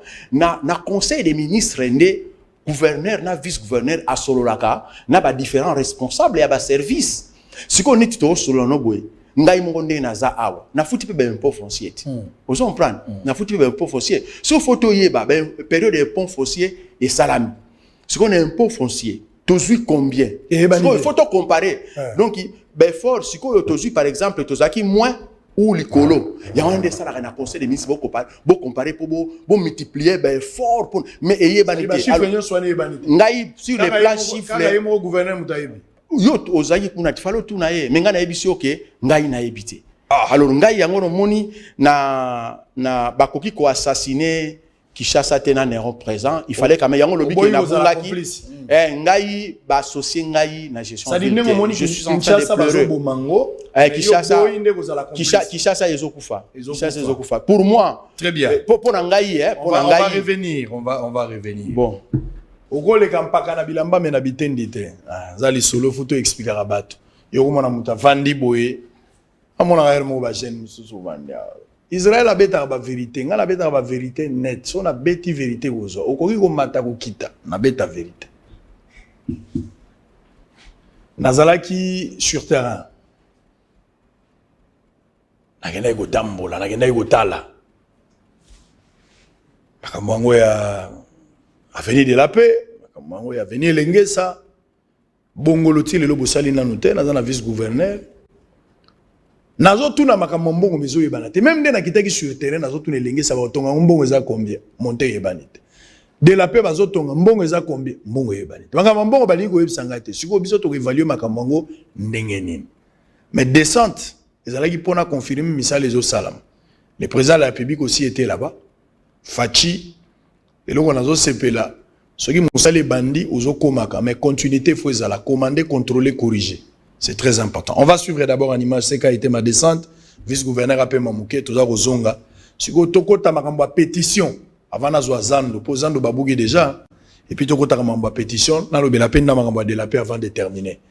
Les kanga na nyonso, nandimi, bretel posa nango, nandimi, obanda kala, nandimi ya solo. Mais aux opola lelo. En image, on se retrouve après.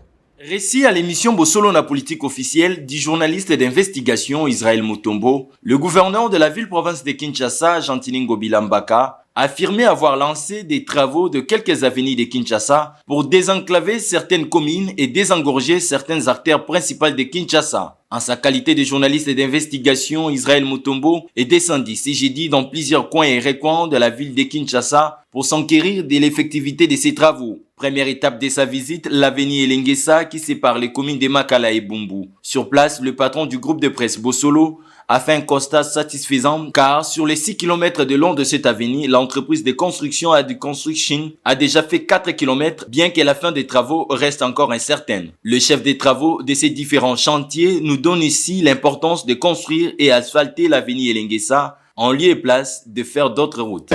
Comme c'est un autre bien en français transversal, nord-sud, première transversale de la ville. Et long la centre-ville dit pour que nous puissions au sud, Mongafula bypass.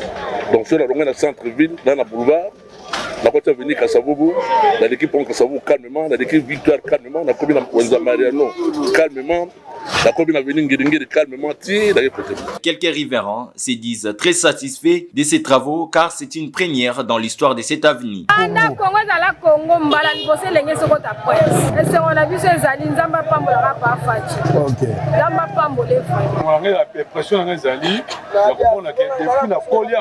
C'est ma toute première fois. Mon quartier. Mon quartier. Ça a 50 ans. 50 ans déjà. Benzela a été là aux Alpes. Les Alaratés. Après Elengesa, les journalistes d'investigation Israël Mutombo a pris la direction de l'avenue Montbelé dans la commune de Limete où il y a l'arrêt des travaux depuis 3 semaines. Selon les informations reçues sur place, cette route va relier le rond-point Bongolo jusqu'au niveau de l'avenue Kianza dans la commune d'Engaba. Ensuite, il s'est rendu sur l'avenue Kikwit où les travaux évoluent pas mal du tout, bien que les techniciens font face à plusieurs difficultés d'ordre technique telles que le déplacement des poteaux électriques et des tuyaux de la régie des eaux, chose qui freine l'élan de ces travaux. Du côté de l'Embafoire, les travaux évoluent bien. Malgré tout, les riverains traversent dans des conditions inacceptables avec tous les risques possibles. Selon les informations reçues sur place, quand il plaît, pas moyen de traverser. D'où la population de ce coin de la capitale invite l'entreprise de construction de cette route de faire le plus vite que possible et de construire un pont pour que ces passagers puissent traverser dans toute quiétude. Quand on a rouge et boucanisé le neuf, à Tchaka na balabala kuna nanga mangab et na fleuve et na nango. Tout kali maman moko zaka député aye asali biso comme po.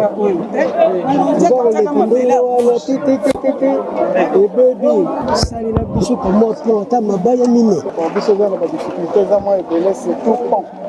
Vraiment le cannabis vraiment c'est tellement difficile. C'est pourquoi on communique presque le cas.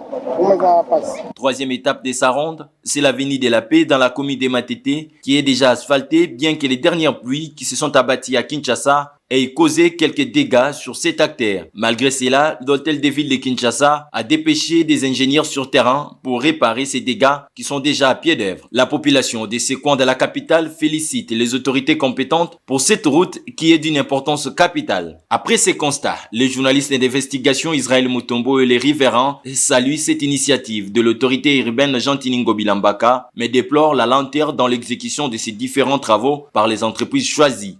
L'université du CEPROMAD, la seule université autorisée par l'État congolais à organiser les enseignements de 3e cycle en management stratégique et opérationnel ainsi qu'en management économique, poursuit son bon nombre de chemins en formant ses propres formateurs. C'est jeudi 1er avril 2021, des apprenants ont défendu leur mémoire de fin de cycle avec brio en vue de l'obtention du diplôme d'études approfondies devant des éminents professeurs d'université, tant nationales qu'internationales. La capitalisation des connaissances, gage stratégique de la compétitivité des sociétés commerciales en RDC, application des knowledge management à la société commerciale de transport et des ports, SCTP, et management de l'esprit d'entreprise en RDC, application dans la création d'une industrie de tonnage et de maroquinerie à Maluku pour l'incubation des jeunes et dans la lutte contre le chômage, sujet défendu respectivement par M. Hippolyte Youbate Dika et M. Seblon Lifita Bobilabi. J'en profite pour remercier le recteur du CEPROMAD, n'est-ce pas, pour m'avoir associé à l'évaluation de ces récipiendaires. Et je voudrais souligner le fait que l'université du CEPROMAD est une université qui sort un peu de l'ordinaire, qui sort d'un cadre traditionnel, qui sort d'une certaine routine éducative que nous avons héritée de la colonisation, n'est-ce pas, où on enseigne des matières générales sans tenir compte de l'environnement qui est le nôtre. Et ici au CEPROMAD, on a justement cet avantage d'avoir, n'est-ce pas, des filières d'enseignement qui posent des problèmes qui ont un rapport direct avec notre environnement. Donc, en fait, tout ce que nous avons appris, nous les universitaires, nous ne résolvons pas les problèmes. Et le CEPROMAD, justement, avec l'approche managériale du professeur Saman, n'est-ce pas, qui nous amène un peu le système américain où l'enseignement répond aux problèmes qui se posent dans la société. Et pour rappel, l'université du CEPROMAD a déjà largué sur les marchés de l'emploi 7 doctorants et 31 docteurs à thèse en management stratégique et opérationnel ainsi qu'en management économique, et cela en collaboration avec d'autres universités du monde. Après délibération à huis clos, le jury a décidé de recevoir leurs travaux respectifs avec à chacun la mention grande distinction. Bien, merci beaucoup. Alors, Tozako Koba. S'il vous plaît, Tozako Koba. Ouf, qui ça? Na vie ozako zwa yeba ko bomba. jeunesse congolaise bato balingi ba dépenses inutiles au moins un anniversaire yé moko d'abord azan à $80 mais akomeli bato na ba WhatsApp ti ba 500 moko komi 1500 pour baby sango mukolo moko ozo gagner muke mais ozo dépenser ebele. Moi succès oza nango ozo tambola c'est bien mais yeba ko bomba pour succès za boîte à conserve lobi aussi là bambongo nyoso zui na sima ba politicien au mati okotika la ban héritage nini okotika bretel to kotika ni faut ko yeba ko bomba et ça conseil na zo pesa celui qui n'avance pas recule dans le tout. Je vais lire un dossier boyoka monani 120 agents temporaires de la Direction générale des impôts ont, à travers un mot adressé au président de la République, Félix Tshisekedi, manifesté leur mécontentement, car ayant travaillé pendant plus de 10 ans sans être rémunérés dans cette entreprise publique. Donc, basala musala ya pamba, basala apostolat, 10 ans ya bénévole. Dans ces moments parvenus à la rédaction de Bossolo CD, ces 120 agents temporaires rappellent au numéro 1 de la République démocratique du Congo qu'ils prestent au sein des structures de la Direction urbaine des impôts de Kinshasa, DUIK, ou DUIK, en sigle, notamment au centre des impôts synthétiques SIC, ou CIS, Division véhicule centre des impôts de Kinshasa, CDIKIN, et également au siège de la direction pendant plusieurs années, 10 à 16 ans. Il faut zalandoki pour boire au foot à Batamodel Ombo. De 10 à 16 ans, Bato Basali. Papa était là où fait les autres critères, sans être rémunéré en contrepartie. Ces 120 agents temporaires de la DG relatent au chef de l'État des injustices subies de la part de ceux qui sont censés trouver des solutions à leurs problèmes, pris en charge en tant qu'agents réguliers. Dans la mesure où, à chaque occasion de la prise en charge, ils prennent le leurre et tournent le dos à ceux qui se donnent au corps. Donc, Batumusu Basara Moussala, Batumusu Basara Moussala, Batumusu Basara Moussala. Mais ce qui est commis pour un avantage, ils ont récupéré plus de bateaux et bango. Bon, bateau bazangi bateau na ba entreprise ou na bango bako suka wapi. Ils ont ça la passi. Âme et esprit pour le bon fonctionnement des services et c'est en dépit de leur impayement et leur statut inchangé, temporaire, depuis plus de 10 ans. Fatigués de travailler sans être rémunérés, ces 120 temporaires de la DGI lancent un appel à toutes les autorités tant politiques, administratives de la République démocratique du Congo d'ouvrir l'œil et les bons enfin de mettre fin à ces pratiques inhumaines qui ont tendance à démotiver ceux qui participent activement à la mobilisation des recettes pour les comptes des trésors publics et au bon fonctionnement des services de la direction urbaine des impôts de Kinshasa en le remettant dans leur droit le plus légitime. Ngalaza sango na kolingate bato basali mosala na bango bazwali futate basali 10 à 16 ans ba servir mboka mbongo eza kokota l'État zolo bapeke nazana mbongo temps grâce ya bato yo basali mosala na yebi ke na verbe tolobaka ndako nyonso etelemi ezana bato basimbela ngo potopoto mbavanda kuna te mais bokanisa quand même bato yo batiaki makasi na bango pendant 10 à 15 ans pour bino bozwa mbongo na ville ya Kinshasa pour bozwa mbongo na compte république bo futa bato mbongo na bango bozala sérieux payer à ces gens leur argent ça sera quelque chose de très bien. Honorable vice-gouverneur en même temps, Nerombungumbungu, Mfumu Abanga Moyo, Zalibe Ngunza, Kingunza Kingunza. Pétition moko vous allez traiter lundi contre Godempoy. Liboso et Lingagoya, il s'est raté. Finalement, tout les solos au bandalendi. Aux vice-gouverneurs, attaque au makambo ya Kinibo Peto, ba informé yote, attaque au makambo ya gestion à ville, administration ils ont échappé yo, au sali des abapé sa komo tugate ba uti opeso ga sikoyo, aux ana manque à respect ba kozolo les tickets na kati ya gouvernement wana nandimi. Mais nini penza ba député bazo reprocher monsieur Godempoy. Bon, c'est vrai, l'obine n'a député, le n'a gouverneur. Donc, ceux qui zalaki bien de les tuni député, mais si on a besoin intervenir parce que biso to avant to comme gouverneur surtout ngai na zalaka eli na mboka te na province te na Kinshasa to salaki province ebi ke to yaki pona ko défendre pe pona ko sala siko danger comme pas na ngani nazaki na lobaki siko comme nazo sala yango siko na mona danger on dirait nazo komi assassiné tant on a tali pétition on a retenir ka makami balengai ya liboso balobi président Godin Poyi aza incompétent pona incompétence bolongolango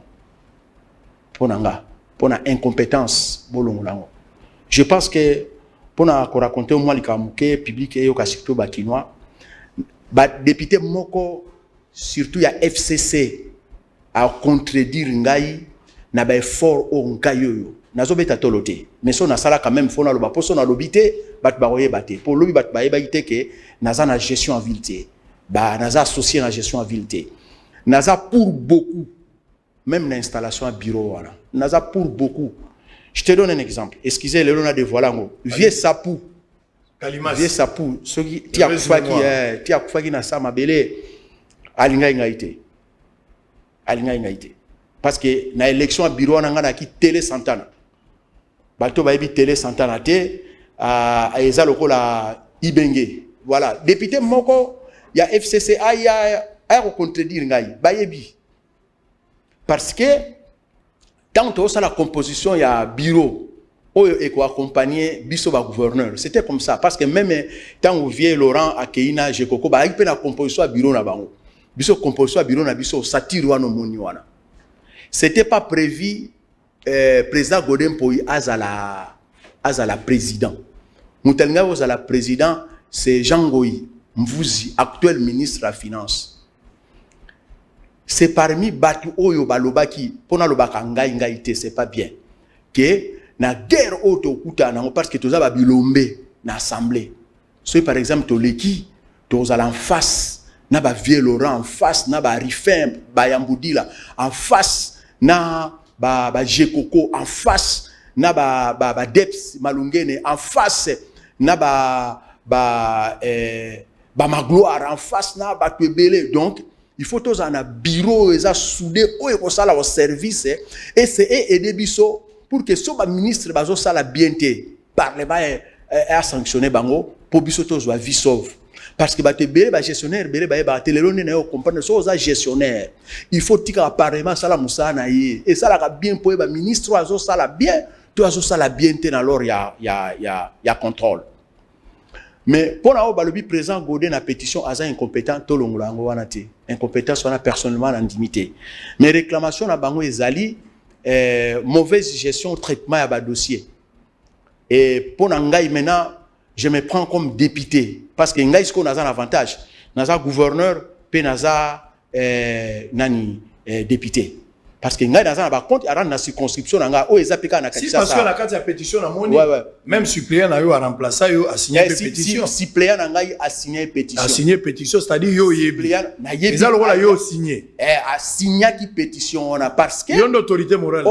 Organe ya contrôle egoyi kozala na se ya organe ya exécutivité. On comprend organe o ezo contrôler ezaka toujours au-dessus.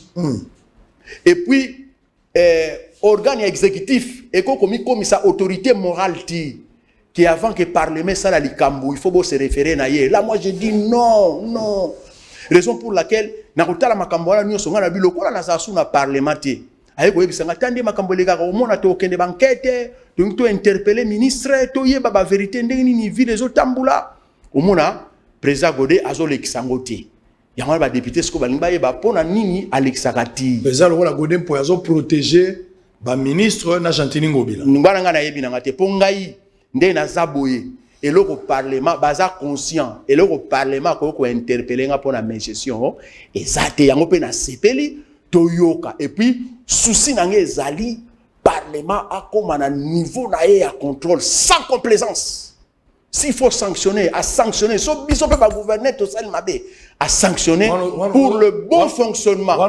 Pour yo partager gestion na gentilité. So yo zagi na kati. So nga na zagi na kati. Na lenga na se placer par là bat banga ba juger souci na ngai pour le développement Kinshasa. Nini yo kana ko sa pour na Kinshasa? Ah mais programme na yo pena pour Kinshasa. Mais mon frère, wana e ozwabi so émission. Très bien. Tozongela. Ozwabi so émission. Ya munene au risque bat balobake bambition ngeza na za la gouverneur te wana te ngai na vice gouverneur. Alors sikoyo pour nini député na ngai aza 17e nom tant bat bazota même na ba réseaux sociaux 17e nom sur la liste wana député na ngalo. Alors maintenant les gens doivent se poser des questions. Pourquoi le monsieur qui a remplacé le vice gouverneur à l'Assemblée provinciale a signé la pétition? Parce que ngai mo pe naza pour tout monde clair parce que ngai mo déjà un exécutif na mo na clarté ma mozo tambla bien té alors na lingi pour ngai objectif na ngezali parlement zo na cap na ngona parlement ba dirigeant oté parlement côté la mututé parce que parlement ngeza na eza défenseur ya ya Kinshasa parlement défenseur ya Kinshasa so biso to nito sala mabe bozonga siko biso mabe pezo sala matoma ka mebele zo simbate parlement zo zonga sa biso té na mo na pe suspect yango moni ba député ba lingi ba yeba ba dossier bo etufaka ba biloko ebimakate yango ba dossier ba yo mais o ba lobi président ngoyi mpoyi aza ngana za parmi batu na loba to tia d'abord profil na ye kitoko moral na ye kitoko spiritualité na ye kitoko côté wana azokanga ndege bango yango siko ngana sepeli tokoyoka ba biloko ba obetaye biloko ba benga lendi obike lendi na ko rater tu faut ils allent match à Léopard. Lundi tu raté. Donc final en direct photo yé baba secret wana. Parce que le gouvernement ne fonctionne pas bien mais le parlement est incapable d'interpeller même le gouverneur pour savoir pourquoi est-ce que le gouverneur n'organise pas les réunions des conseils des ministres. Pourquoi est-ce que le ministre n'ont pas de frais de fonctionnement? Pourquoi est-ce que n'a pas des autres raisons les cas est-ce que parlement a qui commission na zandu makambo zandu est-ce que parlement parce que makambo susu il faut boyo ko rango pe na niveau de l'assemblée provinciale. C'est ça. Le rôle de l'assemblée provinciale. Donc, et la personne qui contrôle il faut azalaka au-dessus. Mais curieusement na kati ya liste wana batu ba signer na moni Jekoko a signé té. Mais ça peut parmi les députés, pétitionnistes, mais à boy il signer. Ça stratégie. Pétition balanda mutuna mundu kité na sima. Pétition balanda mundu kité na sima. Jekoko a ça grand parlementaire, a ça parmi ba grand parlementaire. Mais na loti ba nimba longola yo. Nandeni. Na loti ba nimba longola yo, c'est-à-dire na mécanisme nini faut na yeba. Ba député ba ko tika gode mpo wana na monyango na ndoto. Ba ko tika ya parti ya ndoto.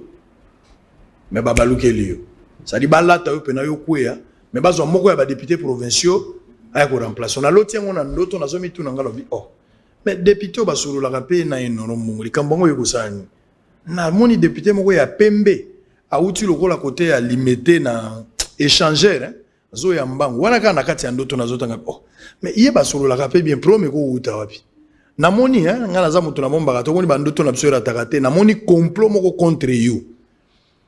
Ezambo na surtout na ndoto moni ndoto etali yo tezanga mtu na lota kiso lingo comprendre ba sentiment il faut lota pelo ko langai mais pourquoi Jekoko Mulumba n'a pas signé okoye ba raison qui na lingina limbola yango parce que lobi na zaki na émission na ndeko Zule alobi na ngai ke eza na opération moko bazo ça la pétition mystique contre le vice-gouverneur et na yebi oyebi ba négociation ezo ça moi je suis parlementaire.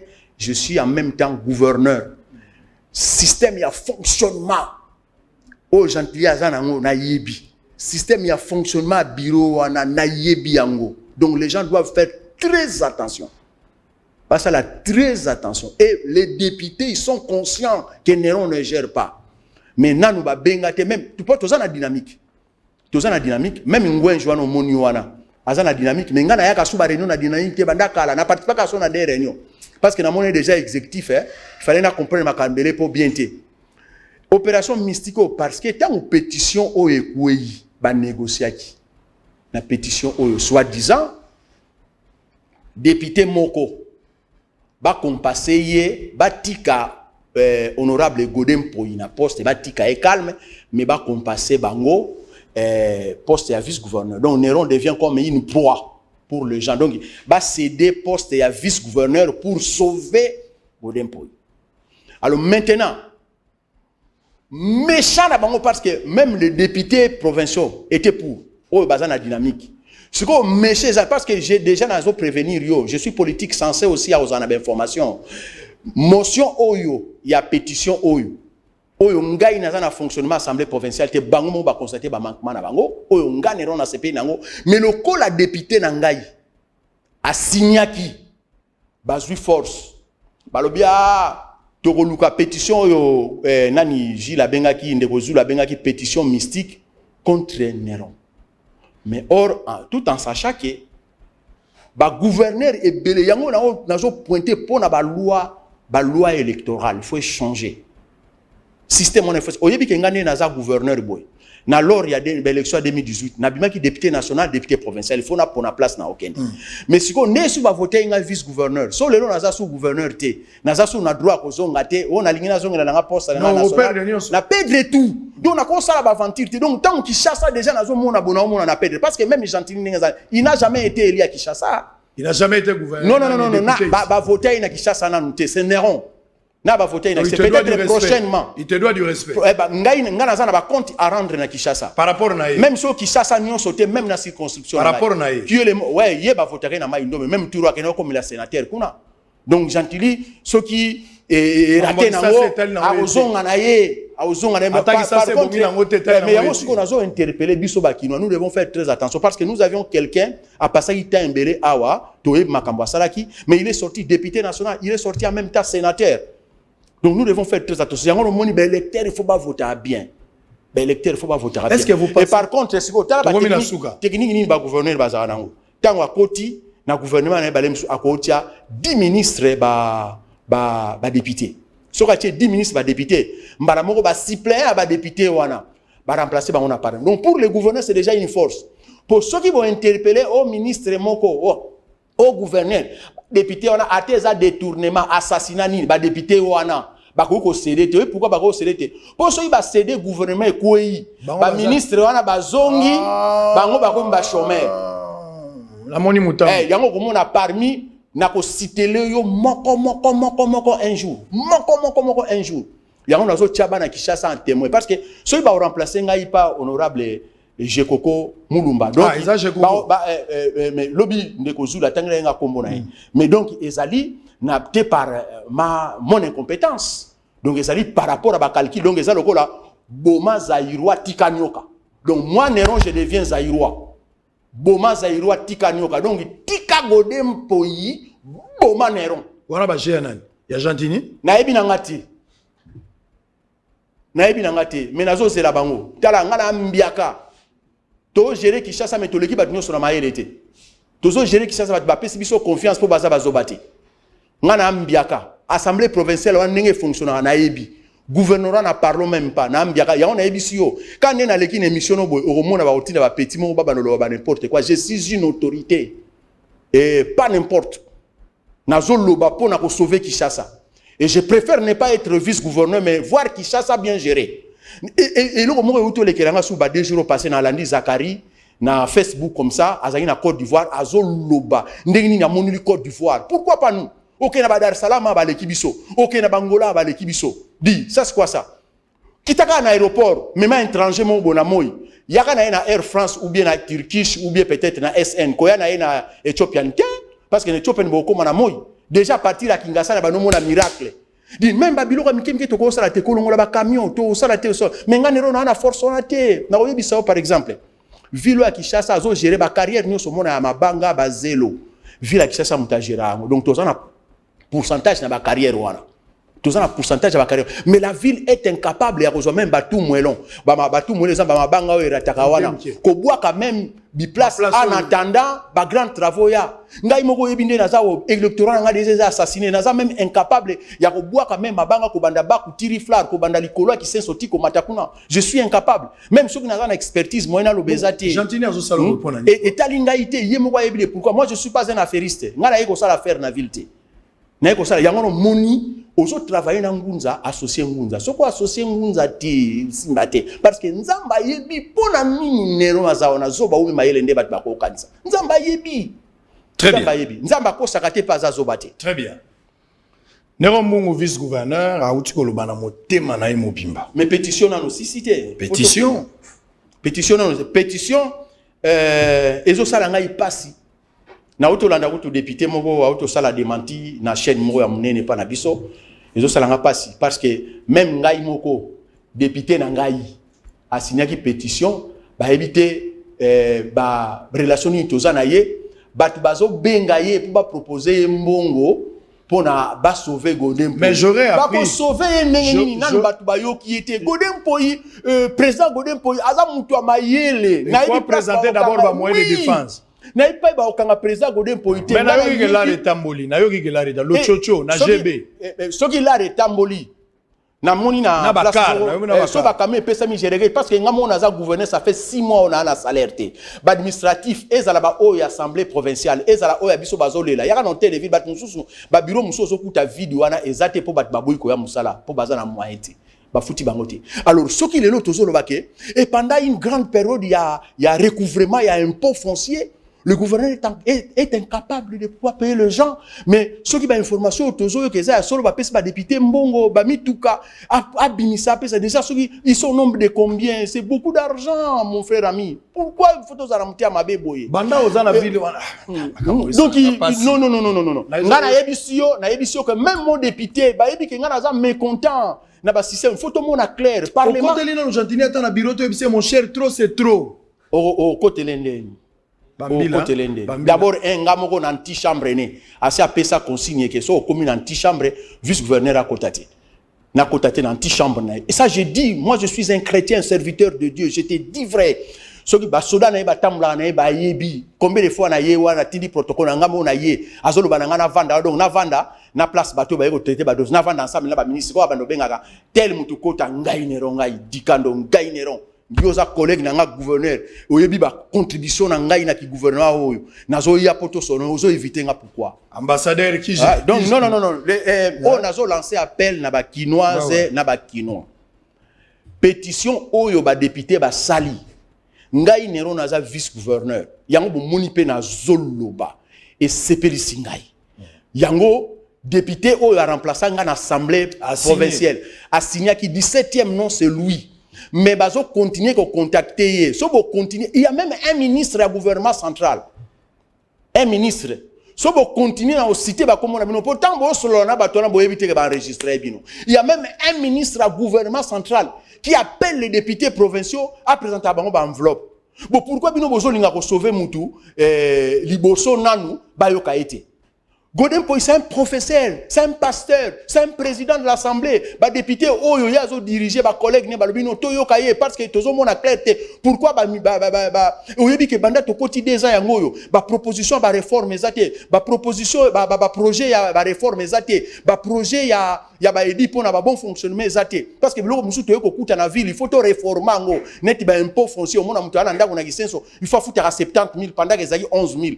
Il faut to réformer parce que na biso na classe tangaki impôt sur les qui mingi ezo boma impôt taxe sur les qui mingi ezo boma taxe oso prendre biloko musu photo talango par rapport aussi à train de vie à Batu. Très bien mon frère ami na Kinshasa awa na oyebinga na kutena elo musu na regete yango il faut payer sa chance na main d'œuvre locale tozana ba congolais oyo ba kana iko ya ko accompagner biso na ville mais on a dit non na opeso par exemple yo na kutia wati na monio bien organisé mais tu es congolais.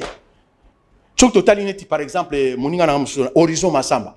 Amimi les pompes funèbres c'est bien ata torobo yango mais torokufa kaka. Alongoli yango na Kinshasa moi Néron, je pense que Nena Zara fier boju pe na fabo kunanga pe na fier quand même. Ça c'était boke boa kangai. Donc il y a des Congolais ba na ba société de transport bani mais ça ka été soko yo ngo contacter mutu pour intérêt no ezana kati jamais. Ko ça na bino ko za ko yoga na tibo bubisa. Jamais. Bon dossier azanu na cité wana. Non c'est un dossier important. Oyambi vice gouverneur. Na siro yoga boyo qui peut gouverneur trop. Soko so pe makanisi azoba. Dossier Zandu, ba mama ba papa bandeko, ba namboka Kinshasa, fona lobelango parce que yoka na oyebisa yo. Parce que président de la République force nezali ba gouverneur. parce que symbiose, il y a des résultats, il y a des gouverneurs, il y a des provinces, il y a un bilan à chef de l'État. Donc, président de la République, il faut veiller à un fonctionnement. Gouverneur, comment on a président Mastanangai. Ah, président Mastamutu. Oh, tout le temps, l'année na carte, il y a Vandara. Ah, président Mastamutu. Vous dites que intimider, tu parles pas président pour les Congolais tout. Président Mastamutu. Oui, bah te belé, bah comme ça qui président Kabila bah Masta, mais il y a un Azaya Zaza. Bah on va aller, ouais, bah monsieur bah comme bah député, bah monsieur bah au Bundi là-bas comme bah ministre. Donc le président doit faire très attention. Bila mabe, il y a biso ba gouverneur de Golata et faut fumula misu parce que lui il a le pouvoir. So il ba gouverneur na vice-gouverneur ba sali bienté. A sangisi président Assemblée nationale, a sangisi président Sénat, a signé ordonnance ba kako libino. A organiser l'élection musu. Président de la République. So ka moni loko zotambo azela kate pour mander za lokola zemi ba bomba ngoti atandenge ni ko poussa ne ko botama. Zando. Dossier à Zando ezaki mal négocié pour na ka presser kozanga pe ko solo na zoba. Parce que, dossier à Zando, mon frère, nini ba marché et ezalaka gérer, na biso ba otozo gérer. Orosala appel d'offres. Yo ville, pouvoir exécutif, orosala appel d'offres. Na likambo songolo ozosala net nengezaki Zando. Ville nde muta orosala appel d'offres na ba entrepreneur que voilà, na lingina tonga Zando, na zana ba moyen na ngai. Na lingina tonga Zando. Allez, na lingi ezala boye, allez boye la ngai ba prévision na bino. Ce qu'on a kotala, yo kotonga na qualité, on a dit le prix yo ezala abordable. Mais travail moko propre. Nde wana villa sali appel d'offre. Mais na makambo Zandu villa zana likonda te. Villa zana mbongo ya kosala Zandu te. Parce que kosala Zandu nde na monaki na ba information na zoki soit 40 millions ou 52 millions. Pour na kosala Zandu wana. Sikoyo, mbala moko, soki sikoyo, ozui mutu moko, ayena mosolo na ye. Ngala lingina sala Zandu, mena ko récupérer ngo boye na bambula boye, après na tike libino.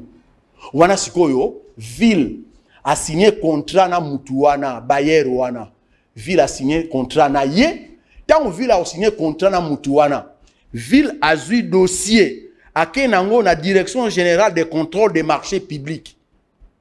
Direction générale des contrôles des marchés publics a jusqu'au dossier wana a bengina ville a bengina entrepreneur wana a tuni bango ville yo za d'accord pour na montant oui naza d'accord et vous ça la mandengini a défendre projet panaye ya yokibino a sali évaluation alors non au lieu de 40 millions c'est trop né na mona qui fait à 30 millions ah il faut bosala ngo boye bosse mais c'est bon bino bolobio eza bien nde sikoyo bas atindi bino na arem ezali avis de non objection donc ba pesi siko entrepreneur wana avis de non objection siko bokomi sirke dossier elandi ba schéma normal parce que gouverneur ou diriger ville te lokola palais na yo lokola entreprise na yo il faut respecter ba norme et sa société na yo privée et pour les dossiers des Zandu je te confirme que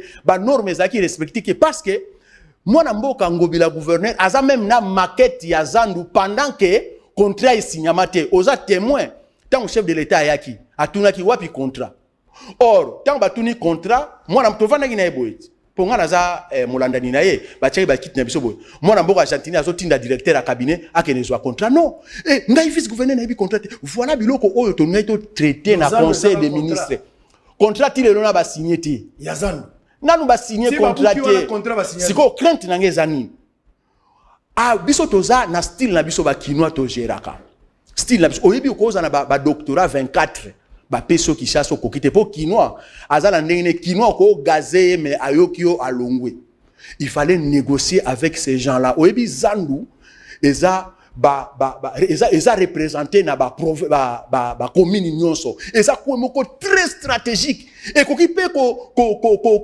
coller président de la République crainte nanga place wana ezali et ko kipe ko coller président de la République mal négocié contrat contrat exact président tuna kiangoti yo zala kité ozaki na salle jour président tuna contrat zaki bakebenga ministre ya infrastructure pendant kazaki na Afrique du Sud moi même je me suis dit oh au moins importance ça va réunir au conseil des ministres il fallait tout traiter en wana po bato mayele ba bimisa ba idée ça ka boyete ça ka boyame soko soko mimo na nzambe okwe na bagaf siko soki ngai nenga na sandeni il faut na négocier pour ça nous na ba syndicat na faut na négocier na bato wana batambola wana bien que bazolo ba ke ngapu na bano pesa bato azande ba marché na éviter na someli bango ba tricot bato belé wana donc faut na contacter bango nyonso mawatro qui kozala qui vice gouverneur ils a ba flatter musoyo lo baka ba n'importe quoi yuma keba ozo prendre zando yaki mal négocier parce que pendant que bino bozo négocier bozo sentir que contrat o eko simba o étudier pe bato ngo bien po beta potote ke li konde goya obimé siko bato azan ba maman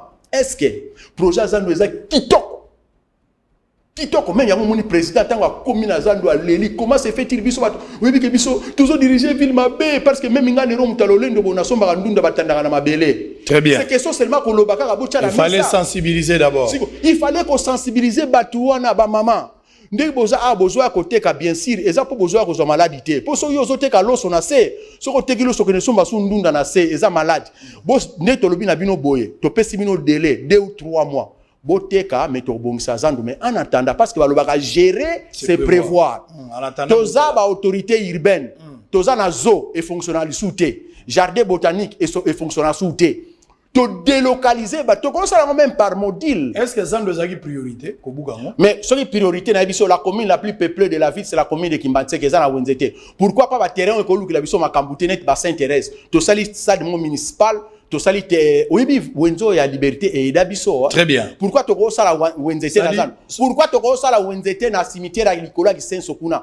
pourquoi to ko sala Wenzete na ba cimetière ya Kaloya ki Senso zan kwa mtia salite o moni gambela te très bien c'est qu'on sensibiliser bato wana ko yebisa bango dans 3 mois to ko ya ko casser bango mo na conscience bango ba yebi ke dans oyebi bato akisa sa ba takara mais soki ba yoki ke longola mutuka no 2 jours so yoki déjà kuna ba bando longola 2 jours eleki yé pas ko longola mais c'est qu'on tala gafe ça pa ba mawana ndeko pesa ngai tana chité des fois ça na ba mamana eloko bazo le bezani bo panzi ba mesa na bango bo tumbi ba mesa na bango ole lobby boya ko banda le 3-4 mois par contre ce sont des commerçants il y a aussi des microcrédits où il peut sarabatu bateau bazana accès na ba banque te bakina na ba microcrédit ndeng ba mama wana ba papa wana bazu ba nyongo na ba finka bazu ba nyongo na ba boa na ba procrédit yo yeka mbala na tongo yeka mbala moko mais ça batumbi bo batu ba za très mécontent très bien très mécontent alors yango no moni mais je suis mususo ba gouverneur ce qu'on gérer bien té et koki ko lata na très bien chef de l'État donc il faut sous gentiment manga mais mine sali ba gouverneur nyonso biso nyonso to gérer faut to sala ke ba chef de l'État yo gérer na autant la mitié na kati et ça problème té parce que ceux qui na lobité et ko lata ngai so ko yango ba lobaka biso ba kino so ko moni ndoki belela oyebi mutu moko ayebisa ngai boy toujours so to zaina honorable Denis Kambai abi menero azo sala buzoba bazo kana tena janta pourquoi il fallait vendre un étivier ba fiba azela ka ba chaka mo bani tout ça bango ngai na van na yaki na bureau po bango bazo sala ngana zo sala te po bazo ngana yaki na mambalar ngana yaki mamba kisasa très bien tant ba électeur ba voter ngana pesa bango très bien et puis pour terminer na ngina lo baboy bateau émission ndenge za boy oyebi vérité ba mbolo ata pour rien pour la kisa mutu ke ngana linga ko asala contre-attaque na oriye bango trop soki bolimbo sala émission moko contradictoire par rapport à émission biso toye ba prêtre to ya otuni oyo et puis na fongoli yango na ba chaîne tout na bandinga nyonso très bien merci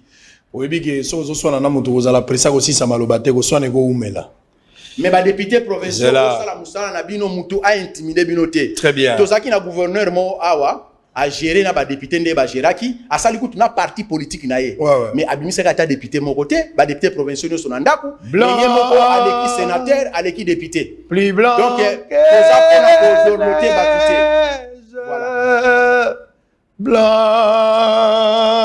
plus blanc que neige lavé dans le sang de l'agneau. J'essaie, oh, blanc, blanc, blanc, blanc, plus blanc que neige, blanc, plus blanc que neige, lavé dans le sang de l'agneau. ne serait plus blanc que la neige. Tout le monde a maboko, tout le monde a maboko. Jaman, bien. Raphaël. Très bien. Merci. Jaman. Sapeti na ngatuo machebo jubo yo aga lo CB. Tambula Muntanda, Balimba Boma, lac Tanganyika. Très bien. Le lac le plus poissonné mais non exploité. Chateau Silisa. Vrai ou faux ou tu vois Sangaya que marché à Zandu ils allaient mal négocier et puis ti lelo contrat ba signé là vrai ou faux? Kitoko. Vrai ou faux ou tu vois Sanga awa. Jantini azali mopimi. Banda bokoti mosala ti lelo na gestion nyonso baza ko boya ko associé alors que ozali collègue ozali collaborateur te. Vrai. Vrai ou faux? Oui ko bisanga wa ke makambo ya kini bopetu. Selon yo, Jantini a expliqué ki mabe. Eza makambo état d'esprit te, il faut ezala na programme, il faut budget, il faut ezala détaillé, organisé aussi. Vrai. Vrai ou faux ebisinga ke ville ya Kinshasa eza na organigramme te. Vrai. Vrai ou faux ebisinga comptabilité na ville ya Kinshasa ezali te, chaîne de dépenses ezo yebana te. Tokos. Vrai ou faux ebisinga que mwandambu ya ba député bazali proposer même na membre du gouvernement central oyo azotia lo chocho po ta somba conscience ba député na maetali pétition pour que babwa kana bango balanda détail ndé na lobeli. Vrai ou faux ebisinga ke ba ko lingelo boule plan mystique tozo benga ngondenge ndeko zula benga na plan mystique ba ko lamba po te ba tia jekoko na place na yo yo bima perdant alors que yo boya nyonso olandaka vila kisasa soko tika laka na yo. Vrai ou faux? Bachor. Vrai ou faux aussi c'était à refaire aux autres regretter nengo comme vice-gouverneur fallait tika la députée lingo ça non musala bien. Il fallait nazala na mutoto ngai to marché na vrai. C'est vrai que na regretter. Vrai ou faux ibisinga 2 ans o yatakar ba pesa yote ozaila humilié oyaka na bureau kotala ba miri ya pamba ba considérer yote même dans antichambre la gouverneur azolo ko la batuni son nzoko boza ba collègue bino ne kozaka investir na même ordonnance. Bayoki inde na lobi. Vrai ou faux oyebisinga oza na bambisio ebele mpo na ville oyo mais malheureusement mpo na yo ozwi collègue oyo azo comprendre vision te. Toza na ba ville mibale te tozaka na ville moko biso bana Kisasa soki tomoni ville na biso ebandi opusana e osala biso belela omoni ndoki ya mikina otipe oyebisanga ke bela samba oyebisanga pe différence ayo na Jantini bapona ye na mai ndombe yo bapona na Kisasa yo mtu wana b'intérêt plus na Kisasa par rapport na ye. Mais c'est vrai parce que ngaso na échoué na okene na maduda te ou bien na chela et ako vide na ya ngaso ba voter na Kinshasa te na okene pe ko postuler na matadi te so Kinshasa e voter ngate beko ngai ba voter nga kaka yo ba mandat na nganyo soti na zonga ki okebisi pe yo moko yebi ke okebisi pe ba député okebisi pe mo batu mo boye ba o ba ko sali solo après mission yo ezaba o ba o sala ba mission pour na ba contredire ngai na Jantini tozo libanda salon chambre libanda salon chambre batu nyonso bazo pa na biso ce sont nos collaborateurs. Très bien. Ceux qui au contredire ngai ya na be preuve que o alobi eza boye mais na kolinga ye mo wa sala me batinda batute. Très bien, merci. Alors on a fini pour aujourd'hui, vous avez suivi par respect. Par respect. Boyoki Boyoki ki ngunza ndenge lobi mfumu ya banga moyo nerombungu abeti abu porta na motema na ye. Sadi nenga lobeli boye. Hein? Torate hein? Biso tozorate ba occasion belé pour na Kisasa. Pour la Kisasa. Donc ce to landeli Jantini. Na sugelo ke bozala te. Jamais place moko on a comprendre que ba o bare Kisasa. Ba ko changa témoin na. Donc boy no bozala complice ne bazo bare Kisasa. Impossible. Ne uti bisongo bi Kisasa ezokufa, Kisasa ezokende. Témoin yo mo même na kokota no awa pona kota na bureau no moni ka bagata te na moni et puis bo longola so Kisasa bo peto bo longola ba fulu na ba collecteur et après il faut que tinda mutu ke longola ngote est-ce que bozo mona te ke so bo longoli yangote kaka ba bo sama no sala mosala lelo bilan échec ya ville les na mutu Argentine na mutu na hotel na ba tu ba juger par rapport ya langage na ngai. Très bien. Bosolo Sili, merci. Joël Nzampungu omoni ke bosolo eza bien avant chef face à lelo katuna rayo tout n'a pas précieux, ou tout n'a pas roublin. On aura besoin de souffrir. Nous aurons besoin d'un bande vice-gouverneur.